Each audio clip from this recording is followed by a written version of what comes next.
I'm not trying to steal any content from anybody. I'm just making comments while watching this and learning. This is kind of for learning purposes, and I'm gaming while at the same time. Just again, like for clarification, I don't want to like get DMC. I don't think they would copyright strike me because like I'm small, and I'm just like literally I'm just learning about their stuff. So, all right, hey, what's up, everybody? Oh, I was looking at my camera. I have webcam now. I have webcam now. What's up, everybody? It's Mr. Keizo. Today, I'm going to be doing something a little on the more autistic side of things. No disrespect to the autistic people. It's just a meme. It's just a reference of how the Zoomer brain rot mind we have has to be used in a certain way to gain attention from others. I'm trying this new thing out. I'm going to have a little video playing in the right there on the other side. Yeah, on the other side, which is a God Logic video. I've been watching a lot of God Logic recently, so I want to watch him while I play a visually intensive game, Path of Exiles 2. So I'm going to listen to the debate, comment on it, maybe pause it while I'm playing Path of Exiles 2. This is kind of like the meme where it's like a TikTok is doom scrolling while Subway Surfer plays, and then another thing is like in front of it doing its thing or whatever. That's what I'm kind of trying to mimic, I guess, for brain rot Zoomers like myself. I don't know. It's just an idea I had, so I'm just trying different things out on my channel right now. It's because I'm not trying to have like a specific gaming chalky milk bussin', but it's not like I'm not trying to have like specific super gamer videos. Like my channel is just going to be a variety of content, right? So I wanted to see how that could work, and this is a test. This is a test to see if it's POG or not. So we're gonna log in.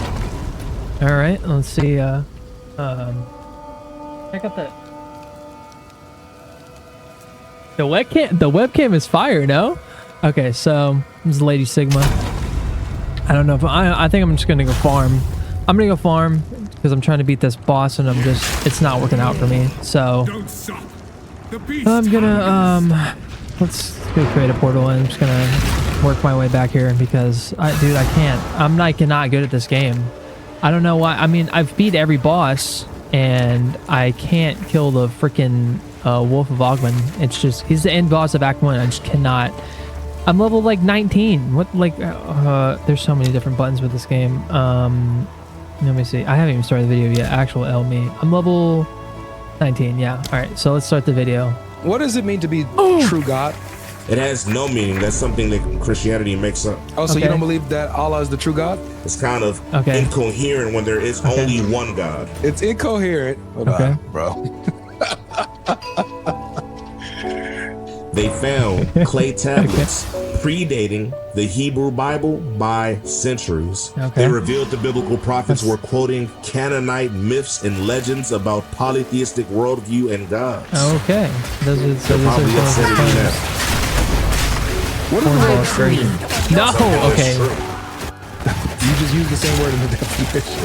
And the cowardly thing about this is when we first agreed to this debate, I made it clear to you that this debate was not going to be about some arbitrary Christian definition of God by nature. Now we're at the point in the debate where he's now crying about the prompt, ladies and gentlemen. Abu Nori, this was his best argument against Christianity. And dared to challenge me on this topic. And so now that this has been utterly destroyed, intellectually, now all of a sudden, now he's complaining about how we're defining God he's and how I'm proving the Muslim. point, and you conceded. This is just like clips of the upcoming debate. So we'll see what's are going on demons with God No. by nature?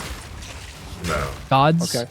Does the Bible say that the gods of the nations, the surrounding nations, are demons?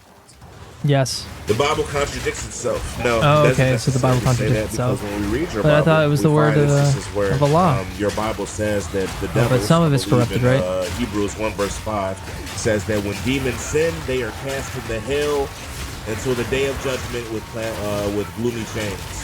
So these can't be demons. Why are these demons up in heaven kicking it with your God? All right, this is Deuteronomy 32:17. It says, they sacrificed to demons who are not God, to gods whom they have not known, new gods whom came lately, whom your fathers did not dread. Does the scripture say that the nations that they sacrifice to, these gods they sacrifice to, are actually demons? Yes. Yeah, so we see here that the Israelites, or the author, whoever the author is, anonymous, whoever this author is, he's trying to quote. What's going on is he's already quoting from the Hebrew text. He's already stolen from the scriptures, and we know historically and academically, we're going to get into this later, that it's known historically that the Israelites were polytheistic first, and they later adopted monotheism. So this is a later attempt at a cleanup. What does the author say? That the nations, the gods, the okay, nations wait, that yeah. So this is a. Today we're talking about the multiple gods that are present in the Bible, and when I say multiple gods, I'm not talking about judges. I'm not talking about kings, rulers. I'm talking about gods flying, floating around, throwing thunderbolts. My opponent, who wishes to refute this, cannot simply offer us some type of theological guessing, maybe this workaround. It doesn't work like that. He has to show us textually that these things are untrue and that there aren't real multiple gods in your Bible that interact with your God Yahweh. Because by definition, monotheism, a monotheist is one who believes in but one God. They're false gods. A henotheist is someone who only worships one God but believes in the existence of other gods. They don't deny their existence. And they're demons. Flirts with polytheism, and it is not monotheism. So the question comes back to: are there multiple gods in the Bible? Here's Deuteronomy 32:17, which he's gonna try to go to later on. It says they sacrificed to demons. Yeah, they're that demons. Were not God.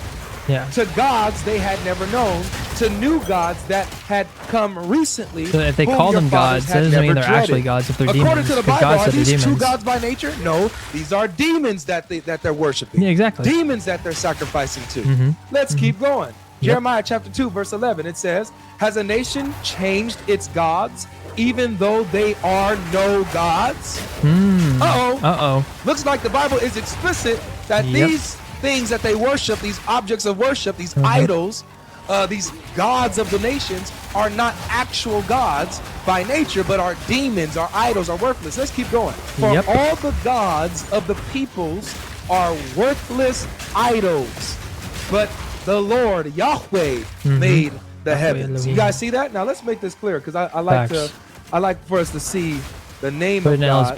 So this can't be any there we mistake go. Here. He did. So but yes, sir. In Psalm 96, it says, Yahweh made the heavens. Yes, sir. For all the gods of the peoples LSB are goated. idols. They're goated nothing. Translation. They're worthless. They don't actually exist.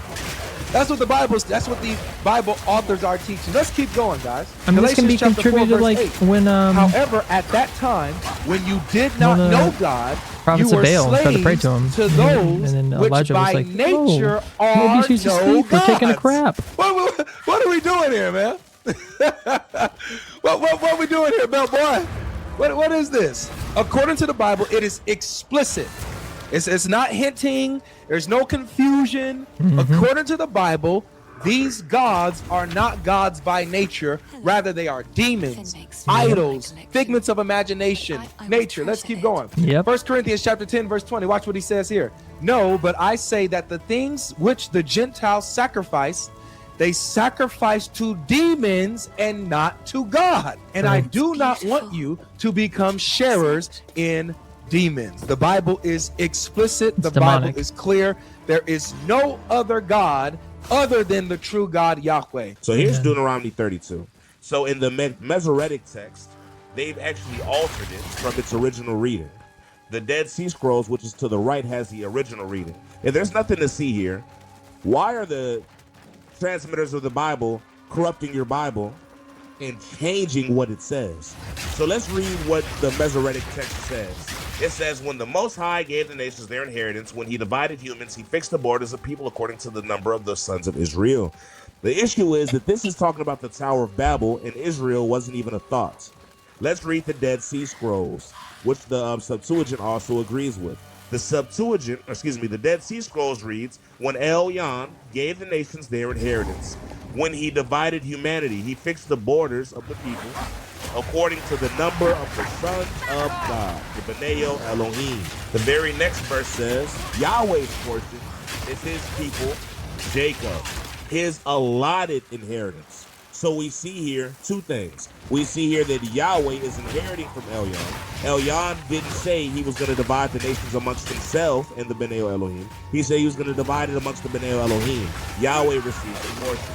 No problem. Who are these Bnei Elohim that receive nations to be gods over, Mr. Logic? Let's go to Psalms 82 very quickly. Psalms 82 says what?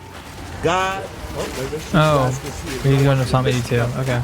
God takes his place in the divine council. So this council is divine. There goes the essence that Mr. Logic is looking for. In the midst of the gods, he holds judgments. In the midst of the gods, he holds judgment.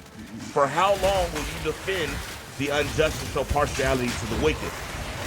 Defend the weak and the fatherless. Uphold the cause of the poor and the oppressed. Keep reading. Rescue the weak and the needy. Deliver them from the hands of the wicked. The gods know nothing.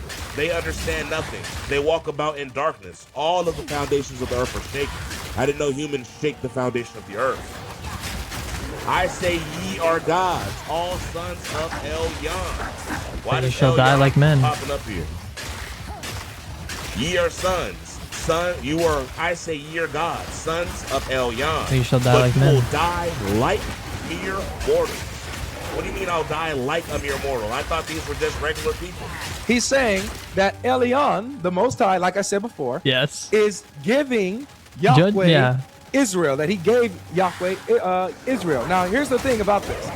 Nowhere does it say, anywhere, nowhere does it say that Yahweh was given Israel. It doesn't say that. Nope. It just says that Israel became Yahweh's inheritance, that he inherited Jacob. That's all. And like I said, let me read again Otto Eisvik. He says the author intentionally avoided the active verbal form, meaning to give, like we see Elyon giving to the rest, giving to mankind, setting the boundaries. He actively avoided that when it came to Yahweh, saying, so as to not say that Elyon gave Israel to Yahweh. But only says Israel became the property of Yah. Correct. You'll find this in El and Yahweh in his Journal of Semitic Studies, Volume 1, page 29. So even the scholars are understanding that there is no way, shape, or form where Deuteronomy is teaching, or Deuteronomy 32 is teaching that Elyon is some separate deity or higher deity that is supreme over Yahweh, and Yahweh is like the son of Elyon. That is just stupid. We talk about who's dividing the nations, what's happening here? Yahweh. In Deuteronomy chapter 4, verse 19 to 20, watch what it says. And lest you lift up your eyes to heaven and see the sun and the moon and the stars, all the host of heaven, and be drawn away and worship them and serve them. Yeah, you're serving those angels. Which Yahweh your God has apportioned for all the peoples under the whole heaven. But Yahweh has taken you and brought you out of the iron furnace from Egypt to be a people for his own inheritance as today. Wait a second. I thought Elyon gave this to Yahweh. Why is it here saying that Yahweh took them upon himself? And why is it here saying that Yahweh has a portion for the people, these other gods that they like? You can have all this. You can have these worthless idols. You can have the sun and the stars and the moons or whatever. But Israel is mine. Israel's going to worship the true God. They are because that was, I guess, referencing Egypt when they worshipped Ra, a separate deity who did that. Abu Nori. He's like the God. So why is it here saying that it's Yahweh who divided the boundaries? It's Yahweh who picked out Israel for himself. Genesis chapter 14, verse 22. It literally says that Yahweh is Elyon, the Most High. Right? Yahweh is Elyon, the Most High, the possessor of heaven and earth. Psalm 97. For you are Yahweh, Elyon, over all the earth. Where are we getting confused here? The Bible is explicit that Yahweh is Elyon. Yahweh is the Most High. So stop with this goofy argument that you're saying. Like, you're talking about goofiness. This is goofy. Beyond, there's levels to this. There's levels to this. Stop this. Stop it with this nonsense. Now, when it comes to Psalm 82, again, Psalm 82, the fallen Elohim, the fallen angels, the fallen Elohim who are still identified as the sons of God, still identified as the sons of God who rebelled against him, who went against God, who judge unrighteously, who are unrighteous, and Yahweh judges them. So what? nowhere in Psalm 82 does it ever say that they are God by nature. Yep. That they are the creator, that they are the uncaused cause, that they are everlasting. Never does it say that in Psalm 82. And so when it says here that that God, which you admitted here, you admitted that the God who is inheriting the nations, is Elyon, the Most High. Yep. You acknowledge that. My question to you would be, who in the world is Elyon getting the nations from?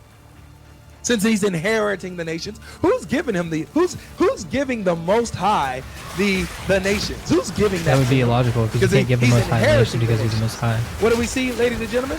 We see that Jesus is the Elyon. Most High who sits enthroned next to the Majesty, and the Majesty says, "Thank you." And the Lord says the Lord says to my Lord, "Sit at my right hand until I make your enemies your footstool, and ask of me, and I will give you the inheritance of the nations." Oh my gosh, it's for another foreshadowing of Jesus Christ, our Lord and Savior. Why does your scripture quote verbatim amazing polytheist Ugaritic text? Can you show me where? Here we go. So are we going to Isaiah Acts? 27 Oh, and Isaiah. 1, Psalms 74, 13, and 14 okay. are quoted directly from KTU 1.5 of the Ugaritic script, verbatim. Why? You just said I already read it. I already read it to you. You just didn't deal with it, but I'll read it again for you. In that day, Yahweh will punish Leviathan. The Ugaritic word would be Lotan. The Leviathan, the fleeing serpent. Leviathan, the twisting serpent. KTU 1.5 from this pagan Ugaritic text says, when you smite Lotan, the fleeing serpent, finishing off the twisting serpent, the tyrant with 7 heads. Psalm 74, verse 14, crushing the heads, the 7 heads of the Leviathan. Why is this a direct one-for-one quote from this? That's not direct one-for-one. Are you crazy? It doesn't necessarily sound like a one-for-one quote to me. Different cultures can say the same thing sometimes. There. And it would be interesting, like if you were to say, like you have the pagan Arabs who use the term Allah for, and to be the father of, goddesses and deities. And then Islam comes later and then uses Allah as their one God, their one deity. And so would you say that it's my turn to ask. I know. I'm not asking a real question. It's rhetorical. I'm saying it's not your turn to ask rhetorical questions, man. I can ask a rhetorical question because it's not a real question for you to answer. It's rhetorical. Hold on, wait. I got it. Yeah, it's a cross exam, man. Hold on. Oh, I gotta fight this guy again. You wouldn't say that the Quran is now quoting the pagan literature when the Quran refers to Allah as God.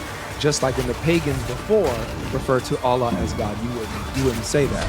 So I think that you should have the same consistency here, number one. Number two, this is beautiful because even if we see similar concepts within ancient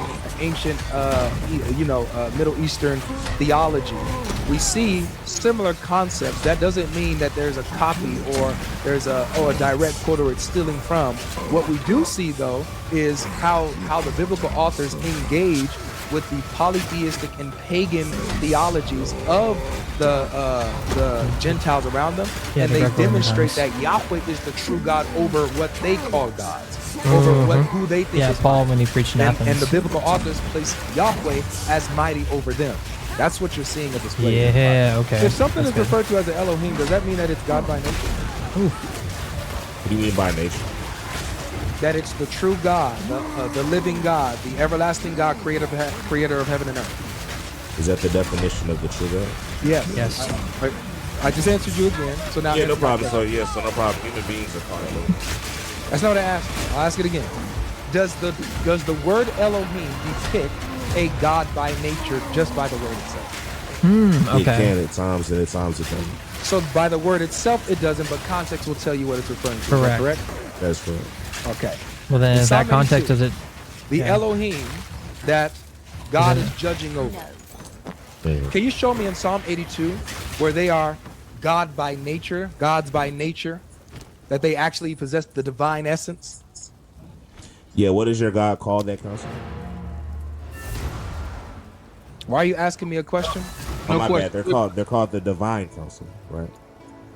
Can you show me that they're divine in essence and not just their role because they are part of the heavenly council? Can you show me that they're gods by nature? Does your God call them the divine council? Hold on, real quick, Nori. If that's not a rhetorical, try to form it in a way where you're just making a statement yourself, and then you can ask that during the 20. No problem. Your God calls them a divine. So that's the answer. Does he call them divine in nature or call them the divine council? Yeah, naming it. He calls them divine council. Yeah, that's their name. So being the divine council attribute to their doesn't nature. entail the people or the beings that's part of the divine council as having divinity within themselves as far as them being true God. Yes. Where in Psalm 82 does it depict them as being God by nature? God by nature. It doesn't. Clarifying question. Can you show me nature in the Bible? Because I'm not tracking. No, that's not a clarifying question. You're playing games. Can you please answer the question? If not, don't answer. Just say you can. Got him. Okay, then I answer. Need more chalky milk. I haven't seen the word nature in the Bible, so I don't know how to answer this philosophical question. You have it?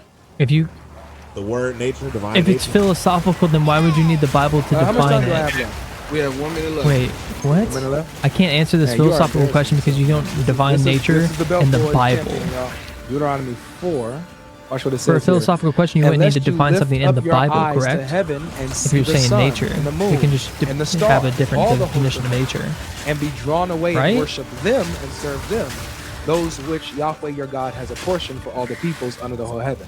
So it could be referring to the sun, the moon, and the stars, and the elements of the universe and the galaxy.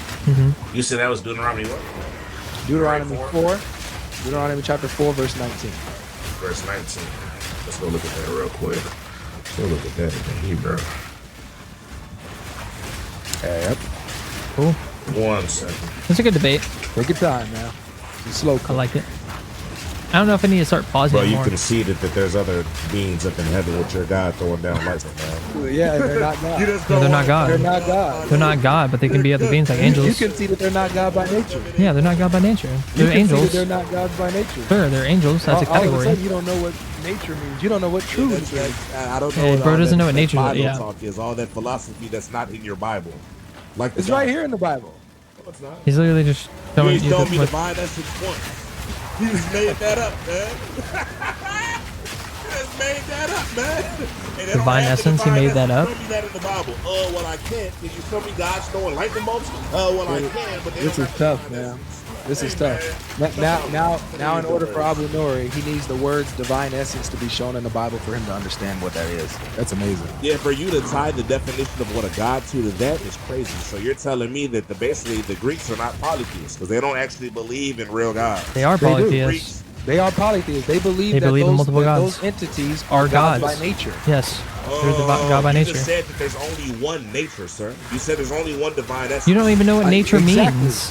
But according to Greek mythology, I'm not talking about. You're talking about Greek mythology. Yeah, you're talking in the Bible. There's only one divine essence. There's only one God by nature, one true God. Yes. In Greek mythology, they believed in multiple true gods. Yeah. They believe that multiple beings were truly God. Yeah. Sir, all of these beings didn't share the same essence. You had demigods.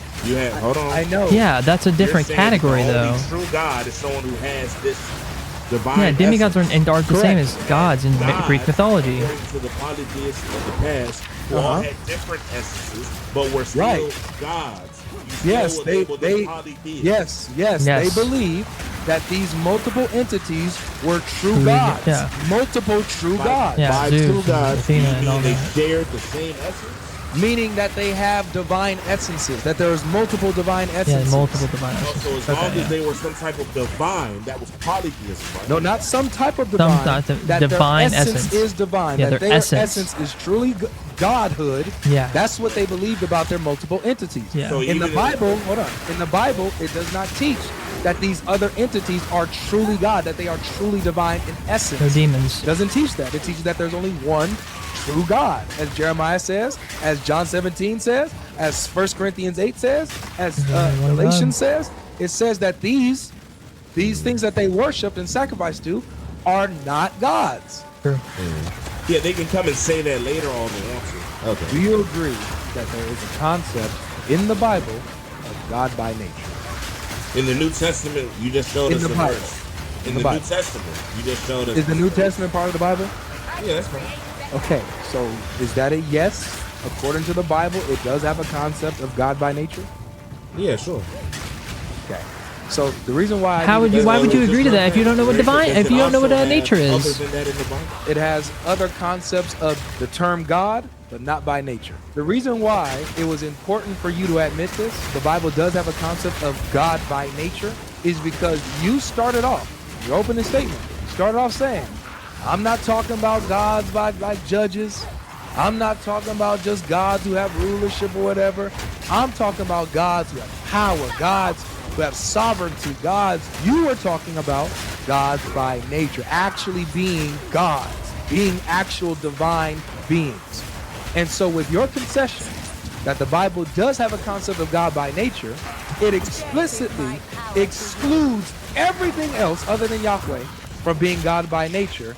Your argument is done. The debate is over. It was over a long time ago, but it's like over again. You finally conceded.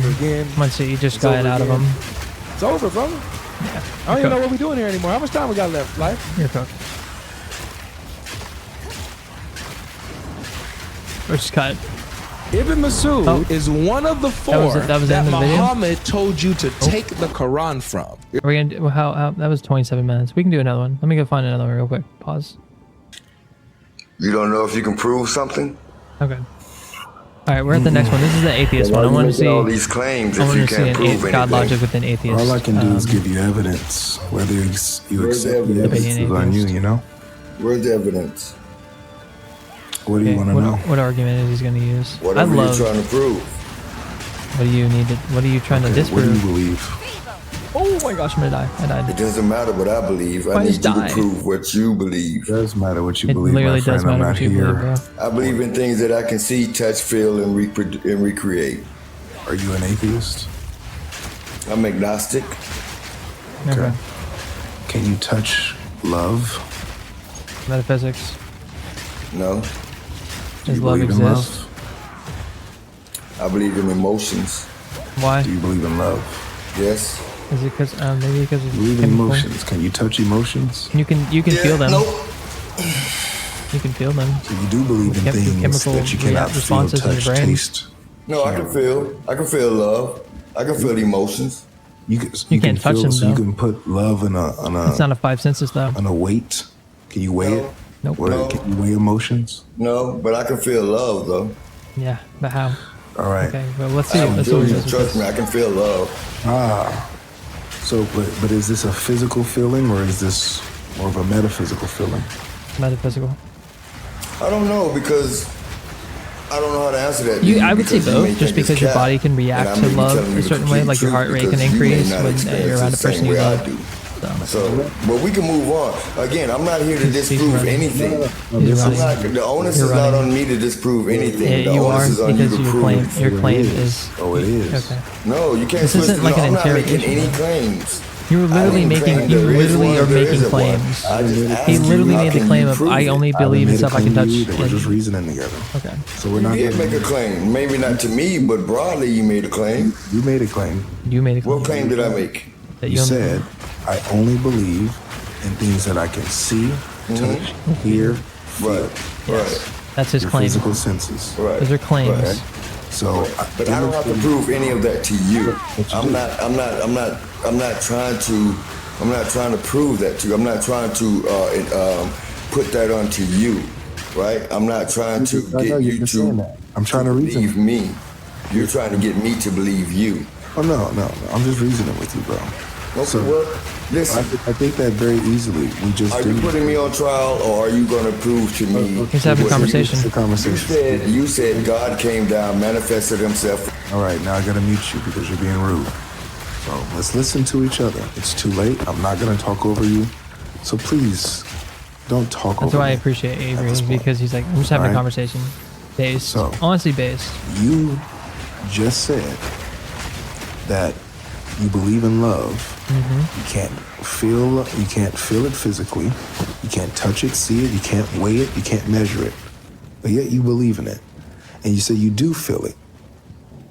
Now, the question is, again, do you feel love physically or is it a metaphysical feeling?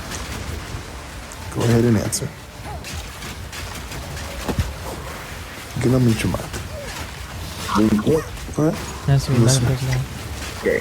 Well, you're correct on that. Metaphysical. Beautiful. So, when you say it's metaphysical, that means that you do believe in things that are beyond your physical senses. No. I have a brain, right? I have a brain. So I do know there are 5 senses, right? They're physical senses, right? But I also have a brain that can be considered my 6th sense as well, because I know and understand that feeling that I have is not something that I can touch, smell, or physically feel. No, I know that. But I do understand that I feel love. Okay. What do you think, how do you think these senses are communicated? What do you think communicates these senses to you? My brain. Exactly. Mm-hmm. So it's your brain that communicates your physical senses. Mm-hmm. Really good argument. Your brain also communicates a metaphysical sense. It doesn't create it, it communicates it to you. So this is showing you, again, that you believe and acknowledge a metaphysical existence that goes beyond your something physical. That I can feel, whether it's physical or not. I can feel it. Okay, so I just showed you. So I know it's real. I look. Right.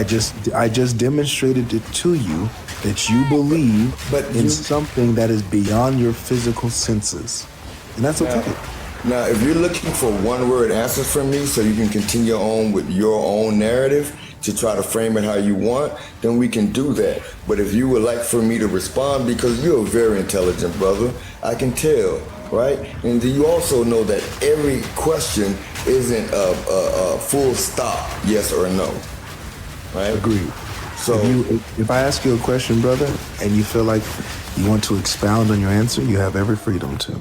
I'm not stopping you when you do. Your communication skills are great. You have a tendency of do run-on sentences. After you have the question, you will continue with the run-on sentences. So if you would just end the question and then allow me to answer, whether it's a one-word answer or not, and then you can continue with the bigger point of your question, where you're trying to run them all together.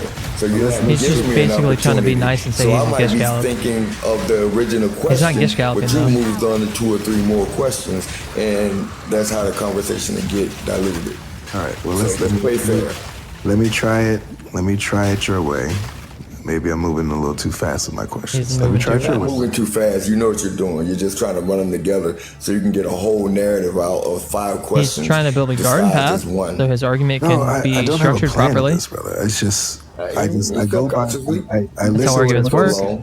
My questions. It's subconsciously now. Listen, Nick. All right, let's go, brother. My questions are birthed off of what I hear you say. Okay. I just listen to you. Okay. Based on what you said. Wait. Let's slow down. Because again, you're very good at what you do. Let's slow down. That's what they said. Let me say. He just said one sentence. This is your show. I respect your show. You can drive it in the manner which you want to drive it in, but don't bait and switch me if you're going to do that, right? How is it a bait and switch? I'm not here. You're trying to get me to disprove what you believe. That's what it's all coming down to, and it's not on me to disprove what you believe. He's just trying to have a conversation, brother. Is to prove to me any of the claims that I've heard you say while I was waiting to come on with you. Like, please give me the proof that a deity manifested himself into a human body and came down to earth, died on the cross, and ascended back to where he has to get a foundational starting point with you. What proof do you have? Because you can't be talking past each other. That's not how this goes. That's just not how that works. We don't go straight to the steak when you are on milk right now. Yeah. You're on milk.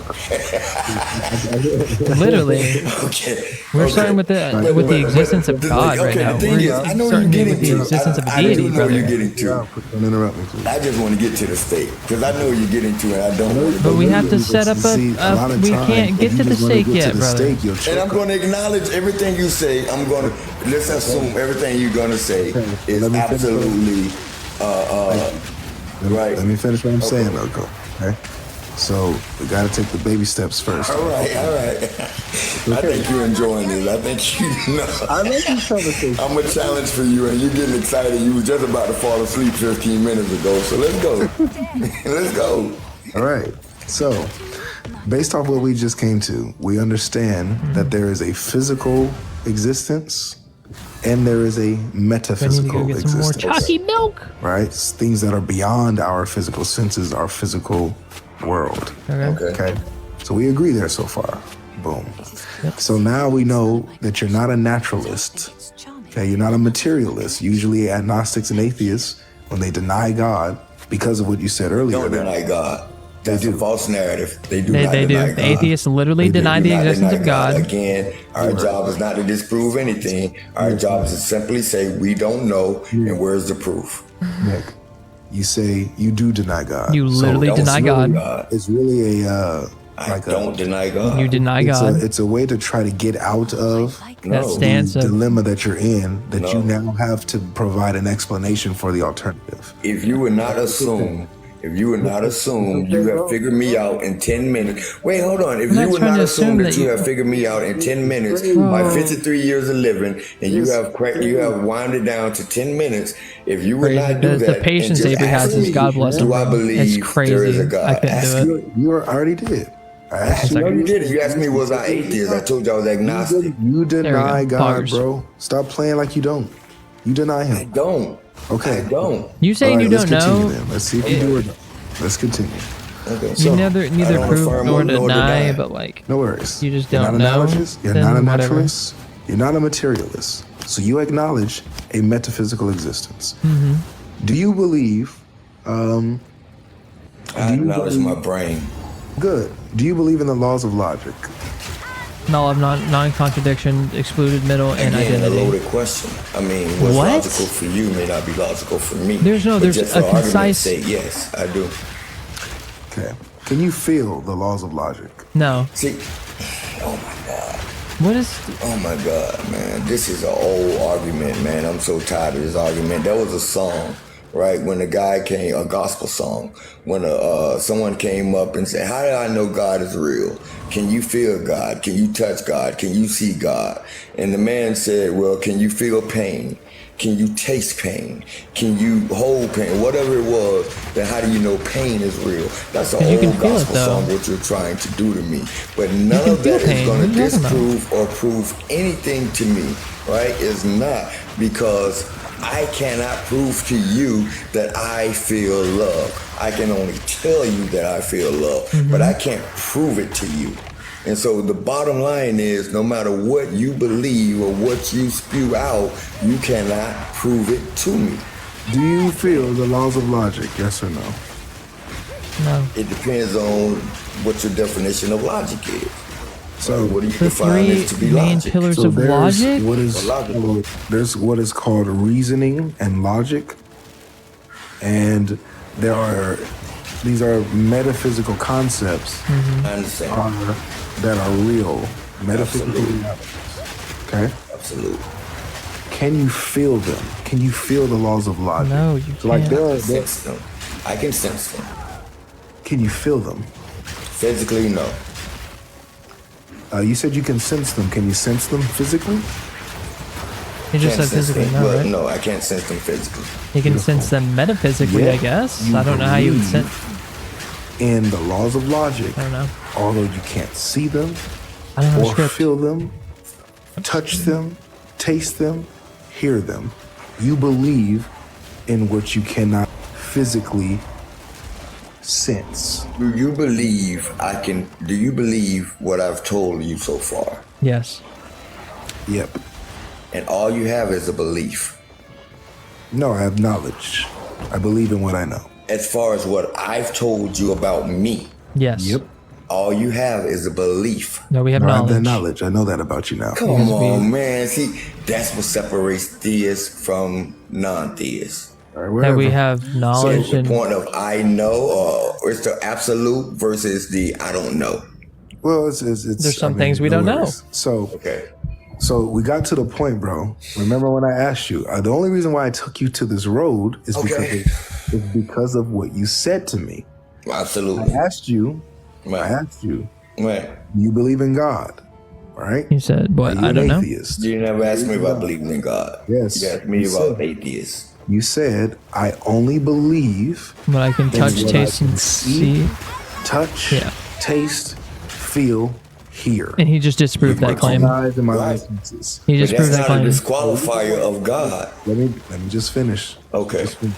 He just disproved that claim. I just demonstrated to you that's that false. actually that wasn't true. That you do believe in things that you cannot see, touch, taste, feel, or hear with your physical senses. But I guess we disagreed what the meaning of is. Do you understand what that means? I mean, yeah. Now, if you want to divulge into this type of I'm here for. I'm not going to allow you to trap me in your belief system and to get me to acknowledge your beliefs without me having any proof that your belief is real. Right, so we're gonna have to disagree or agree to definitions? what the definition of is before we continue, and I don't think we can do that. Okay. So again, off of me now, can we how reverse this and go people, back to what I originally wanted you to prove to me? That because you don't even physical man died on the cross for your sin. Nope. Because you don't believe in foundational logic. First, I need to demonstrate to you that God exists in the first place. Yeah, he has to demonstrate. He has to demonstrate God exists. Demonstrate to you that God exists in the first place. Theism in general. Anything else? How can you do that? It's the first step. He was guiding you down it with metaphysics. There are metaphysical realities. Yes. Okay. Showing you that there are things that are beyond our material world that exist and that are real and that outside of our mind that exist and that can be true. Logic, like love, things of this nature. Right. Okay. So we now know that there's a metaphysical reality. God Himself fits in the category of the metaphysical reality. Things that are beyond. Is he going to say why? Okay. So we now know that that realm is real. Now, here's phase 2. The creation of the universe. Okay. How would you say it came to be? Yeah. Well, I'm not a astrophysicist or a scientist, but I do listen to astrophysicists and scientists, and their theory is a lot more plausible to me than. So wait, he's down for plausibility now? I believe the Big Bang theory. Okay, cool. We'll go with the Big Bang theory. Okay. So the Big Bang theory is that he's been able to get persuaded by plausibility now. What's more probable? The universe is expanding. So if you were to rewind it all the way back, rewind it back all the way to an infinitely small point where everything was combined and congested into a small point up until there was nothing. And then suddenly, so there's nothing, suddenly there's energy, there's matter, there's heat, and then boom. Matter explodes and energy explodes and expands into the universe. Boom, we have the universe is created. Are you using those that talking point there, assuming that I'm not aware of what you're leaving out, one of the most important components of that happening? No, help me. What did I leave out? You know a star exploded, right? No, that is not the Big Bang theory, brother. No, what do you mean that's not the Big Bang theory? You think the Big Bang theory just boom happened? Yeah. Yes, that's the Big Bang theory. That's literally the Big Bang theory. So what happened was there were no stars yet, man. There was no gravity yet for a star to be held. There was no space for a star to be in yet. All of that stuff came to be from the Big Bang. It came to be from the creation of the new universe, from the old universe, from the star exploding, dying, and it created the Big Bang, which created a void, a black hole, so to speak. What? And that came. No, that's not the Big Bang theory. Wait, I've never heard of this one. Let me go. That's new. I haven't heard of that. With you with this theory. But now that would be pantheism, correct? Theory, by the way. Infinite regress. What you're that saying would be like is a pantheistic type of view. What created this new universe was an old universe. What created that universe? Hinduistic thing? Old universe. Another old so universe. it's infinite. So the universe is eternal in a cycle? I can say I don't know. Or what? But I don't know doesn't mean that whatever you say is right. No, yeah, of course. So we're just, you said That's that not this a victory for you. We're not trying to get victories. We're just trying to get a conversation. We're just trying there's to no set, winners or like, losers here. Okay. Only if you were denied Jesus, then you are the loser. How can you prove that to me? Baby steps. We're First, you have to working on believe it, that brother. there's a God first. No, you don't. Well, in order for me to believe there's a God, you have to show me proof. Hold on a second. Yes, we're trying to get there. Let's attack what you said. Okay. You said that this makes more sense to me. Yes, Right. that's Like what this theory here. Right. Yes, it's more probable. And what you just described. You don't have to break down the theory. Let's just assume that we both know what the theory is, and that makes more sense. What you described is called infinite regress. You know what that is? Okay. You know what that is? Infinite regress. Well, when it continues to forever. I mean, it's Right. infinite. So it's meaning. It means that There's no end period. there is an exactly, but not just an end period. There's it's a loop. You're saying forever that cycle. there's an old universe that created the new universe that was created by the old universe that was created by the old universe that was created by the old universe that was created by the old universe. So that's Similar to the cycle of life. So there is, No. but here's the point: there would be no cycle of life. Says who? In an infinite regress, there would be no point in time where we get here. There's no movement of time. It's all repetitive. Okay. There's no There's no progress. beginning and end. It's not necessarily true. It's not necessarily true. It's an infinite loop. It is not, because now you have to factor in everything surrounding where the life or whatever it may be exists. You have to examine the conditions. Was it perfect conditions at this particular time in the infinite regress? Was it the infinite regress doesn't mean that every little iota thing remains the same. No, you don't get it. Mean that. In an infinite regress, you would not have ever gotten here. That's not Life true. would not have ever developed. That is not true. There would not have been no star born. That is not true. Yes, That it is is not true. true. Starfield It's reference. an infinite regress. It's a loop. It's a loop. You do realize that every star is some universe's sun, right? No. By the time No. you're able to see a No. star, by the time you're able to see the light of the star, that's There's only one universe. There's not multiple universes. There's only one. There's only one universe. There's only you one know that? space-time How do you continuum. know that? How do you know that? Can you demonstrate to me otherwise? Can you demonstrate to me not? But it's not to me. Wait. Again, I almost fell into that. I didn't make the claim. You did. So I don't have to demonstrate. You did make the claim. You said that that the new universe was created by the old universe, which is created by the old universe, and so on and so on and so forth. Infinite regress. Yeah. So you made the claim that there's multiple. Okay, well, universes. you're absolutely right. I did make that claim. I do apologize for that. I will own up to that. I did make that claim. You're absolutely right. But I told you your run-on questions kind of do get me there. But no, I cannot prove to you that there are other universes. Okay, so all we know from what we know, I can prove that there's other galaxies, though. Yeah, I agree. Yeah, That's what I we meant agree to with say. that. I'm Okay, sorry. yeah, All right, we're on the same page. Good, we're on the same page. All right. that's fine. That's fine, yeah. So there's multiple galaxies within the universe. Within the universe, okay? Correct. So okay, good. So when we have this foundation, we know that the universe was created. Scientifically, We don't know that. yes, we do. It had to begin. It has we can see the heat. We can see the heat expanding and the universes Yes, and they the do. heat waves and the radiation have a expanding and You know who Stephen showing Hawking that was? I do know it's who Stephen expanding. Hawking Okay, so Stephen Hawking says that the universe began. Yes. And then he tried to come up. He was an atheist, by the way. Yeah, So he I tried, tried to come up with ways I know. to He tried explain that. He tried to come up with a resolution of getting away from God, 'Cause he hated and tried God. to say that the Loser. universe created itself because of gravity.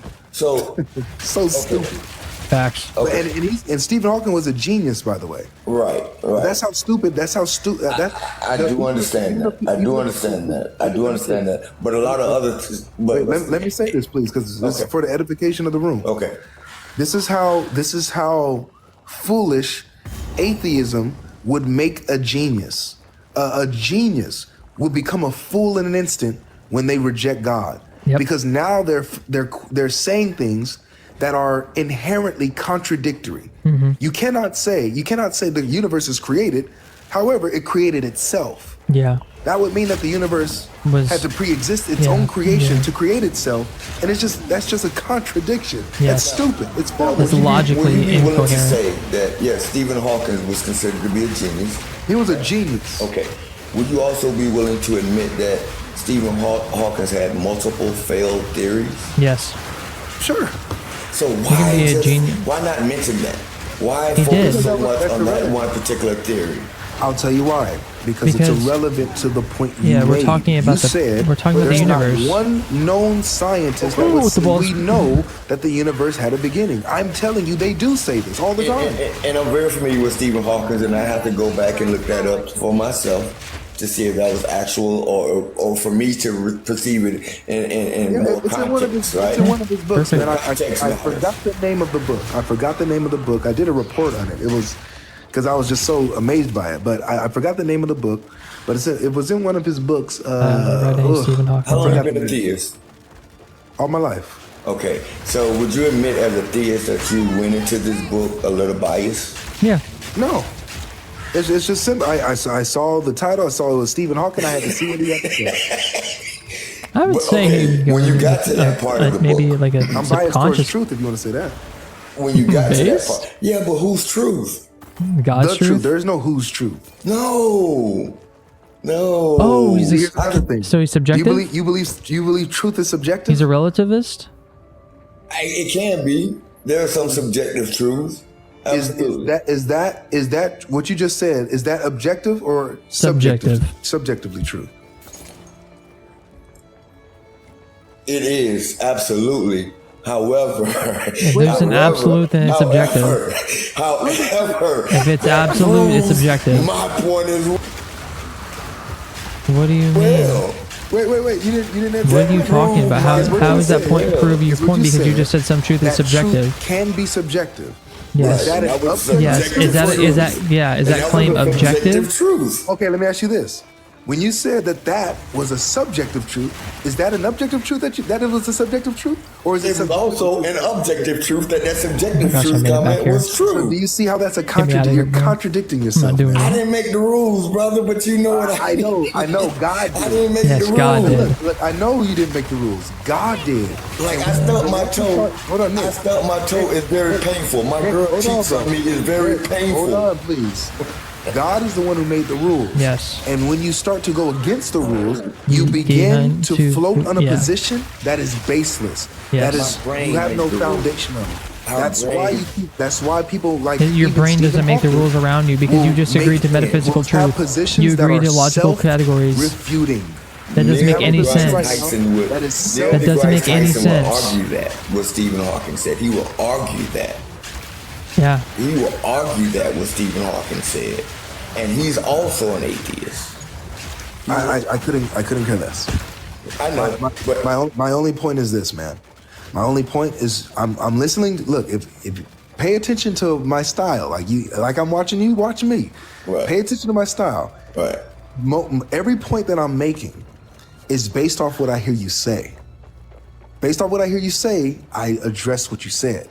But it hasn't proven anything to me. It number one, it proves that scientists, even the most smartest among us, do conclude that the universe had a beginning and was created. Yeah, they don't agree how it happened. But they even go smart of us say that the universe created itself. As stupid as that is. Okay, so we know that can't be true. But we know that the universe created itself, so we need an explanation that follows, that makes sense. So that means God. Absolutely. But you have no proof. We'll demonstrate that. We can demonstrate the proof. The syllogism goes like this. Cosmological argument, number one, design argument, everything that begins to exist has a cause. Yep, the causeless effect. The universe began to exist. Therefore, the universe has a cause. Does that make sense? God is uncaused. Absolutely. The uncaused cause. Okay. So, this is what we know about the universe. Right? The universe having a cause. Time, space, and matter came into existence when the universe came into existence. That's what the universe is. Space, time, matter, and energy. Facts. So space, time, matter, and energy had a beginning. True. That means that time, space, matter, and energy had a cause. So whatever caused, let's say for example, time to come into existence, that means that the cause of time has to be timeless. Yes. Infinite. Is he gonna challenge that claim though? Space came into existence.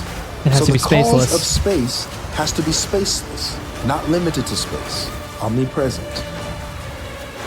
Energy and matter, physical, came into existence.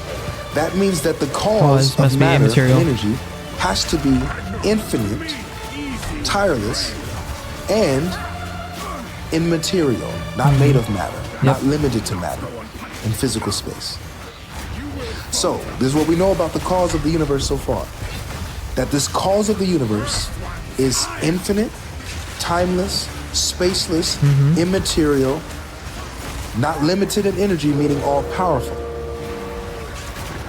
What would you call that cause? Is he gonna go Platonism? Well, what description would you give it? Work with me. What description do you give? The uncause cause thing, or like the unmovable mover, is like the Platonic understanding, or the Aristotelian. I forget. It's one or the other. Immaterial, not limited to That's space. what Aristotle or Plato all powerful. Like I said, I forget one of them was. I think Aristotle was the student of Plato. If I remember correctly. Yeah. I gotta catch up on my philosophy. To that, my one word that I would assess to that, with the limited information that I do have, one word is. I hate this part, dude. Drum roll. Is. IS. IX? Is what? It just is. It just is. The I am? Okay. Don't get frustrated with me, brother. I'm not. Don't get frustrated with me because that's the best answer I can give you. No, you know. That's a good answer. I actually like your answer. Okay. I like your answer. You want to know why? Why? Because this is what God says to Moses in the Bible. Moses asks, "Who are you?" I am who I am. What am I supposed to say to the people who sent me? He says, "Tell them that I am who I am. Tell them that I am has sent you." What you're saying is, or existence, the state of existence, the self-existing, the is, that is literally God's name in the Bible. Now, let's talk about the Bible. Okay. Wait, no, there's no huge thing that was. Well, I not debunk the Bible. No, but I have you don't got to to debunk the Bible yet because we're not even talking. We're not even talking the Bible, but I'm just saying that's the claim. We have to qualify the Bible too. Yeah, that'll be later. We have to qualify the Bible. That'll be later. Okay. So, do you see though how the word that you attribute this cause to be matches with who we understand God to be? No. I can attribute that just as I said is the author of the Bible, of the books, or the book or the Bible itself didn't know either. So he created an is for he his created story. an is? Look, my friend, I'm not even talking about the Bible yet. No, at this point, you have because you just referenced the Bible as to that. I brought a nugget in, but I'm not proving the Bible right now. Right. Yeah. I'm only demonstrating. I'm not disproving the Bible. I'm just telling you. Okay. I'm just telling you logically. Your arguments aren't logical. Listen, we're just demonstrating the existence. They're not logical at all. But okay. Now. The who God is. I'm get to that next. I wasn't talking about the who. Yeah, we're getting to that though. No, I was talking about how the authors of the Bible just applied, who made up their own is, and yada yada yada. No, I don't. I want us to stay on track. I want us to stay completely on the same page, right? Okay. So let me qualify that as well. All right. You compared my just is to a verse in the Bible as God speaking to Moses, right? And then you said why do you think I did that? Or you said, maybe you were saying subconsciously, I did it because that is what it is, right? That's the Bible. I mean, that's God talking to you or telling you, or my acknowledgement He just made of a the point, existence of not God, really. right? Maybe. Is that what you was doing? By comparing those two? I was asking you, why do you think it is that the description that I give was similar to that? Yeah, matches what God would do. And the only reason I would say that is because I'm human, like the person who wrote the Bible is human, and our brains calculated that together and couldn't come up with a viable explanation. So we said it is. Right. But that's so not the... It sounds like you agree with the authors of the Bible, the human authors of the Bible, that God exists. No. What? I'm saying that they don't know, and they need to attribute it to something. No, it's God. They needed to attribute it to something. It's God. Yeah, so look, all it is attributions. That's my whole point of this whole conversation. It's attributions without any proof. For us to have this conversation, for us to have this, and we're reasoning with each other. We've been reasoning with each other so far. But you've been preaching to the choir. I haven't disagreed with anything you said. So far we're at a blockage where you're not being intellectually honest right now. I am, brother. I am. That's what I'm trying to get you to understand. I really am. Okay. All right. Let me go with your is right now. Okay. Is the is a what and a or a who? No. You gotta answer the question. It's a either or. Right. Is the is right? Is that you just said. In order for me to attribute something to the is, then it's not a is. What? Oh my gosh. No, for real, seriously, brother. No In order way. for me to say my is a bird, is an airplane, is a deity, is whatever it is, then it's not an is anymore. How is it not an is anymore? Because it has attributes? Is your just be? Man, it's just crazy how you're just spitting Bible verses right now. Is your is personal or impersonal? Does it have personhood, knowledge, mind, or is it just an inanimate existence? You see how close I get to this thing and I die? At the end, it's just too much. That doesn't answer my question. It wouldn't be okay. See, I can't do it. We'll go with the former. That is just an inanimate existence. Yeah. Okay. It's not active. It's not personal. I'm going to demonstrate to you that actually your is personal. Okay. Let's go. So, number one, can you give me anything that has been able to produce something, like produce an effect that it itself does not have? I heard this argument the other day. It's amazing. That it itself does not possess. That I myself can produce? No, anything. Anything, yeah. Can you think of anything in existence that has the ability to produce properties that it itself does not possess? Yeah, can God produce love if he doesn't have love? Right offhand, no. Can I produce love if I don't have love? So we're love? using our reasoning. I agree with you. Okay. In order for something to produce or to give off properties, it itself has to have those properties in the first place to produce it, right? Correct. You would think. Yeah, it's just common sense. Yeah, logically that follows. Now, this is that caused the universe also caused and produced beings that are personal. Ooh, I don't know if he's going to agree to that. Beings that have a mind. Beings that have emotion. I don't know if he's going to agree to that. Beings that have a will, that have decision making. Because would he say this created the universe, but they didn't create man? No, not necessarily. Yeah, okay, see, that's why. Okay, there we go. I mean, this can go so deep into a rabbit, not necessarily a rabbit hole. Okay, see, I think he would. Yeah, I was figuring he would push back on this. Qualifiers are important to me. Yeah, okay, I figured he would push back on this. I just can't acknowledge something when I know how many different components make up that particular point that you're trying to get to, and each one of those components have qualifiers. So Where do you disagree with me right now? it's hard for me to acknowledge because I understand. I think he's going to disagree that God made people, maybe? Anything that you're going to say. Maybe God made a bacteria that evolved and then stepped away. The only thing I'm going to say, and I'm not going to disagree with that, I'm just going to ask you to prove it to me, right? Up until everything you're saying, I agree with it. They can all be provable facts, right? The one provable fact that you cannot provide to me, well, I'm not saying you can't provide to me, you haven't provided to me, is a deity. No worries. So I can get to the top of everything, but my friend, top of everything, and I just can't say there's another top. I listen patiently.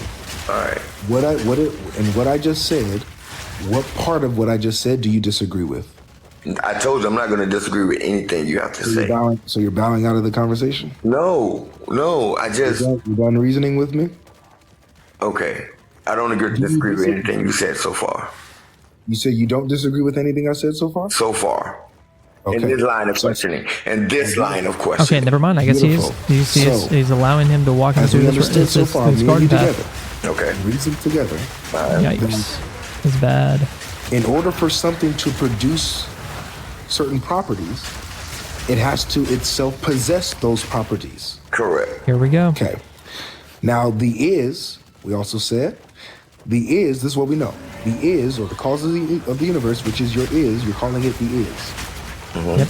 Produced beings in this universe. Yep, with minds. That are personal. Yep, they're personal.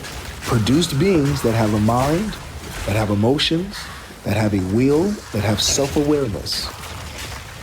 All right? So that means that the is itself has those since attributes. It's able to produce those properties, has to have the properties within itself, a mind, emotions, a will, and self-awareness. Mm-hmm. But they all have to be perfect. Make sense? No. Oh, why not? His mind doesn't understand logic. I don't know what the is, but I know the is form. I know where the self-awareness, the self-aware. Plato or Aristotle didn't know what the is was either. Basically, you name it, intelligent people, intelligent life. But they can still make attributes towards it. I know we come from because of the is. Now, where the is come from, I don't know. But I know remember the is. No, stop. The is doesn't come from anywhere. Yeah. We already established that the is. Why the is, I don't know. Well, that's a whole different That's a whole other topic of discussion. Right. Slow down. The is just is. So let's remember our foundation that we set. Okay. We already set the foundation that the is timeless. Yes, it's timeless. It's eternal. It's uncreated. Because it caused time to come into existence. Yep. When it created the universe. Correct. We already laid out these attributes. I'm sorry. I know you got a rule. Don't worry about the chat. But he just doesn't want to believe he's in God. But that's not true. That is not true. That is not true. Please stay focused. Okay, I will. I don't care about the chat. Stay focused. Chat, y'all tripping. Stop casting assertions on me. Listen to me. So we already gave the qualifiers, the foundational attributes of the is. Yes. The is infinite. Timeless. So it does not have a beginning. Nope. It itself has caused the beginning. Yes. I didn't say that either. Don't do that. All right, I can't do this anymore. No. Come on, but I didn't say that. Dude. You want me to agree with you on things that I didn't say. And again, the reason why you're getting frustrated. No. Respectfully, I cannot continue this conversation. Respectfully, I have nothing bad to say about you. You're a nice guy, but I just can't reason with you any further than this. Now we're backtracking. And now you're saying you didn't say stuff when you did. I just can't do this anymore. No. So respectfully, I'm gonna let you go. Okay. It's too late for me. I don't have any more patience.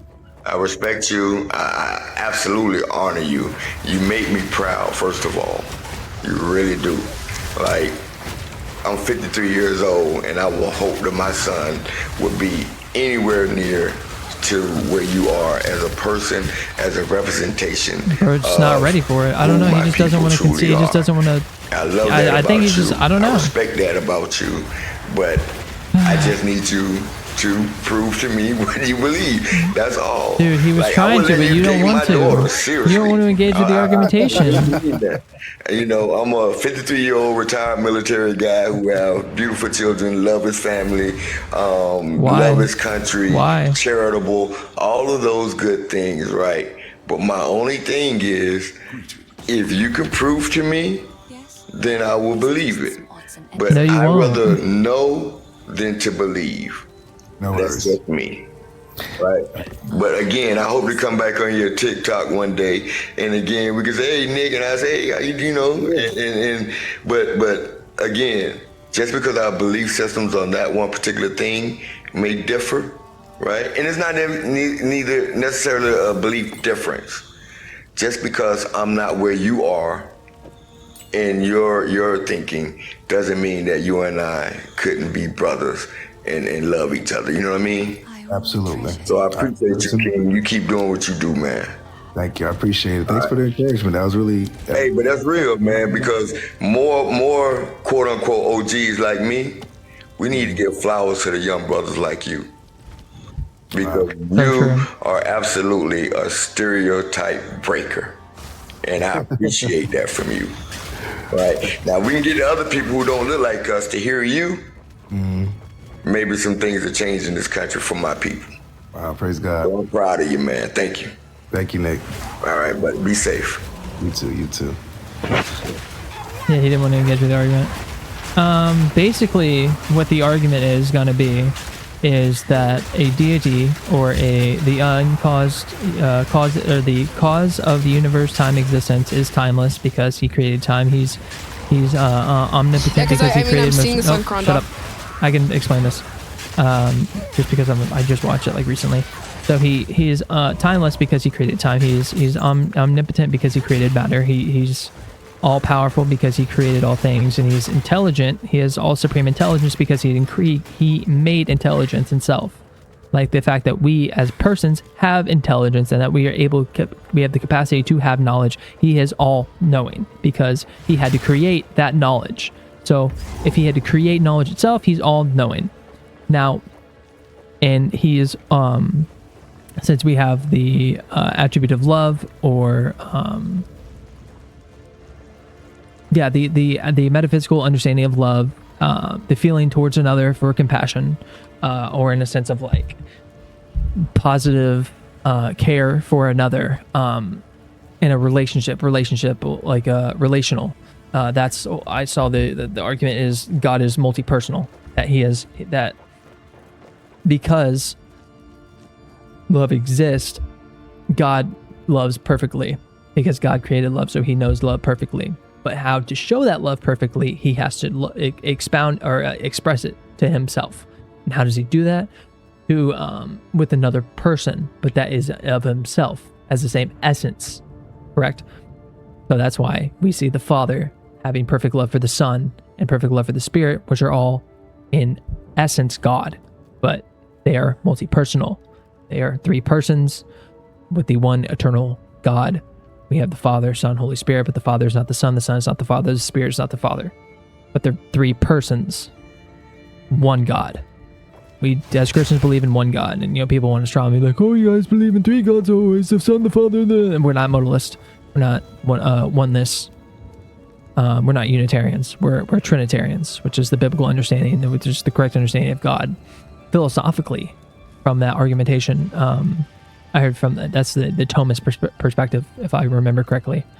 But that was like mind blowing to me because I never thought about that. I'm like, I never thought about how to because the argument was, the line of argumentation was, how do I know Christianity's true? And he goes, the guy arguing for Christian, Elijah, he basically was like, that I can give you evidence. We agree on what the definition of evidence is. It increases the probability of the topic being true. So the evidence claim was God is multi-personal. And if that claim is true, which the claim is evidence to the ultimate claim or to the ultimate proof of Christianity like being the probability of Christianity being true. The evidence I would provide for that, or the argumentation, which is the evidence that would be provided for that claim, is that God is multi-personal. Now I need to, the burden of proof is on the claim God is multi-personal to increase the probability of Christianity being true. So the fact that you would claim, or the fact that the evidence is God is multi-personal, is dictated in the sense that, like, we can just watch the video. I have time. This can go long. I don't care. Where was it? It was on God Logic, right? It was on the Orthodox Muslim getting cooked. Where is it? I just watched. Oh, maybe it was on an IP channel. Right, Inspired Philosophy channel.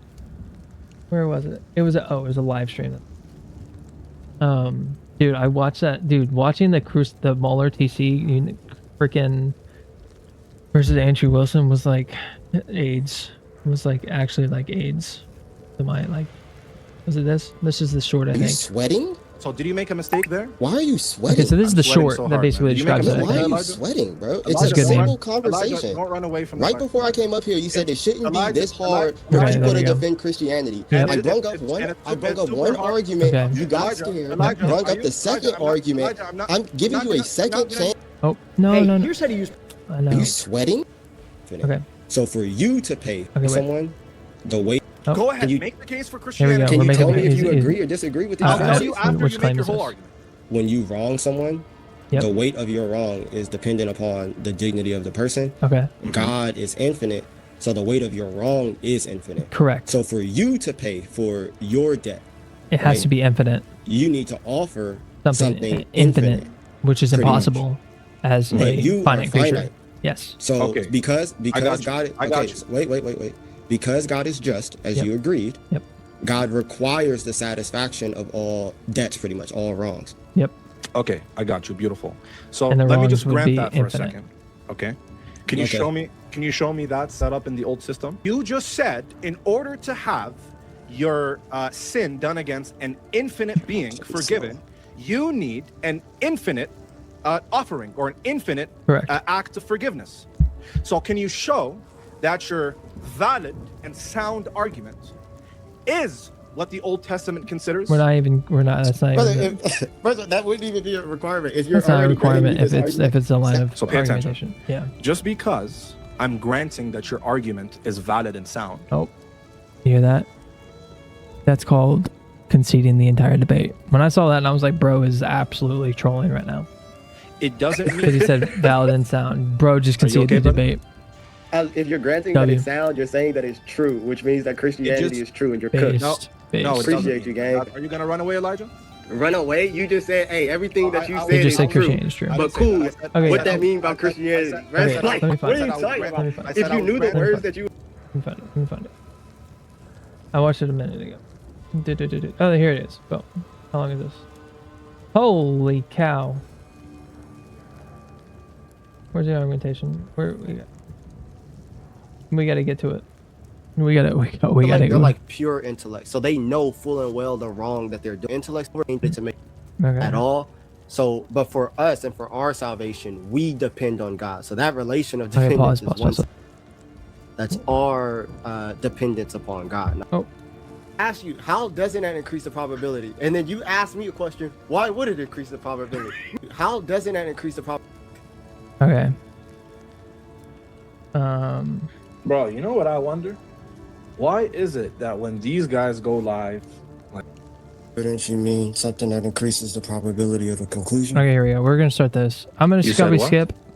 Do you mean something that increases the probability of the conclusion? There we go. That's exactly what evidence is.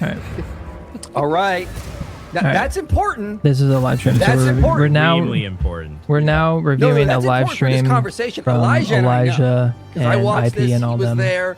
He agreed on that definition of evidence. Okay, it's going to increase probability.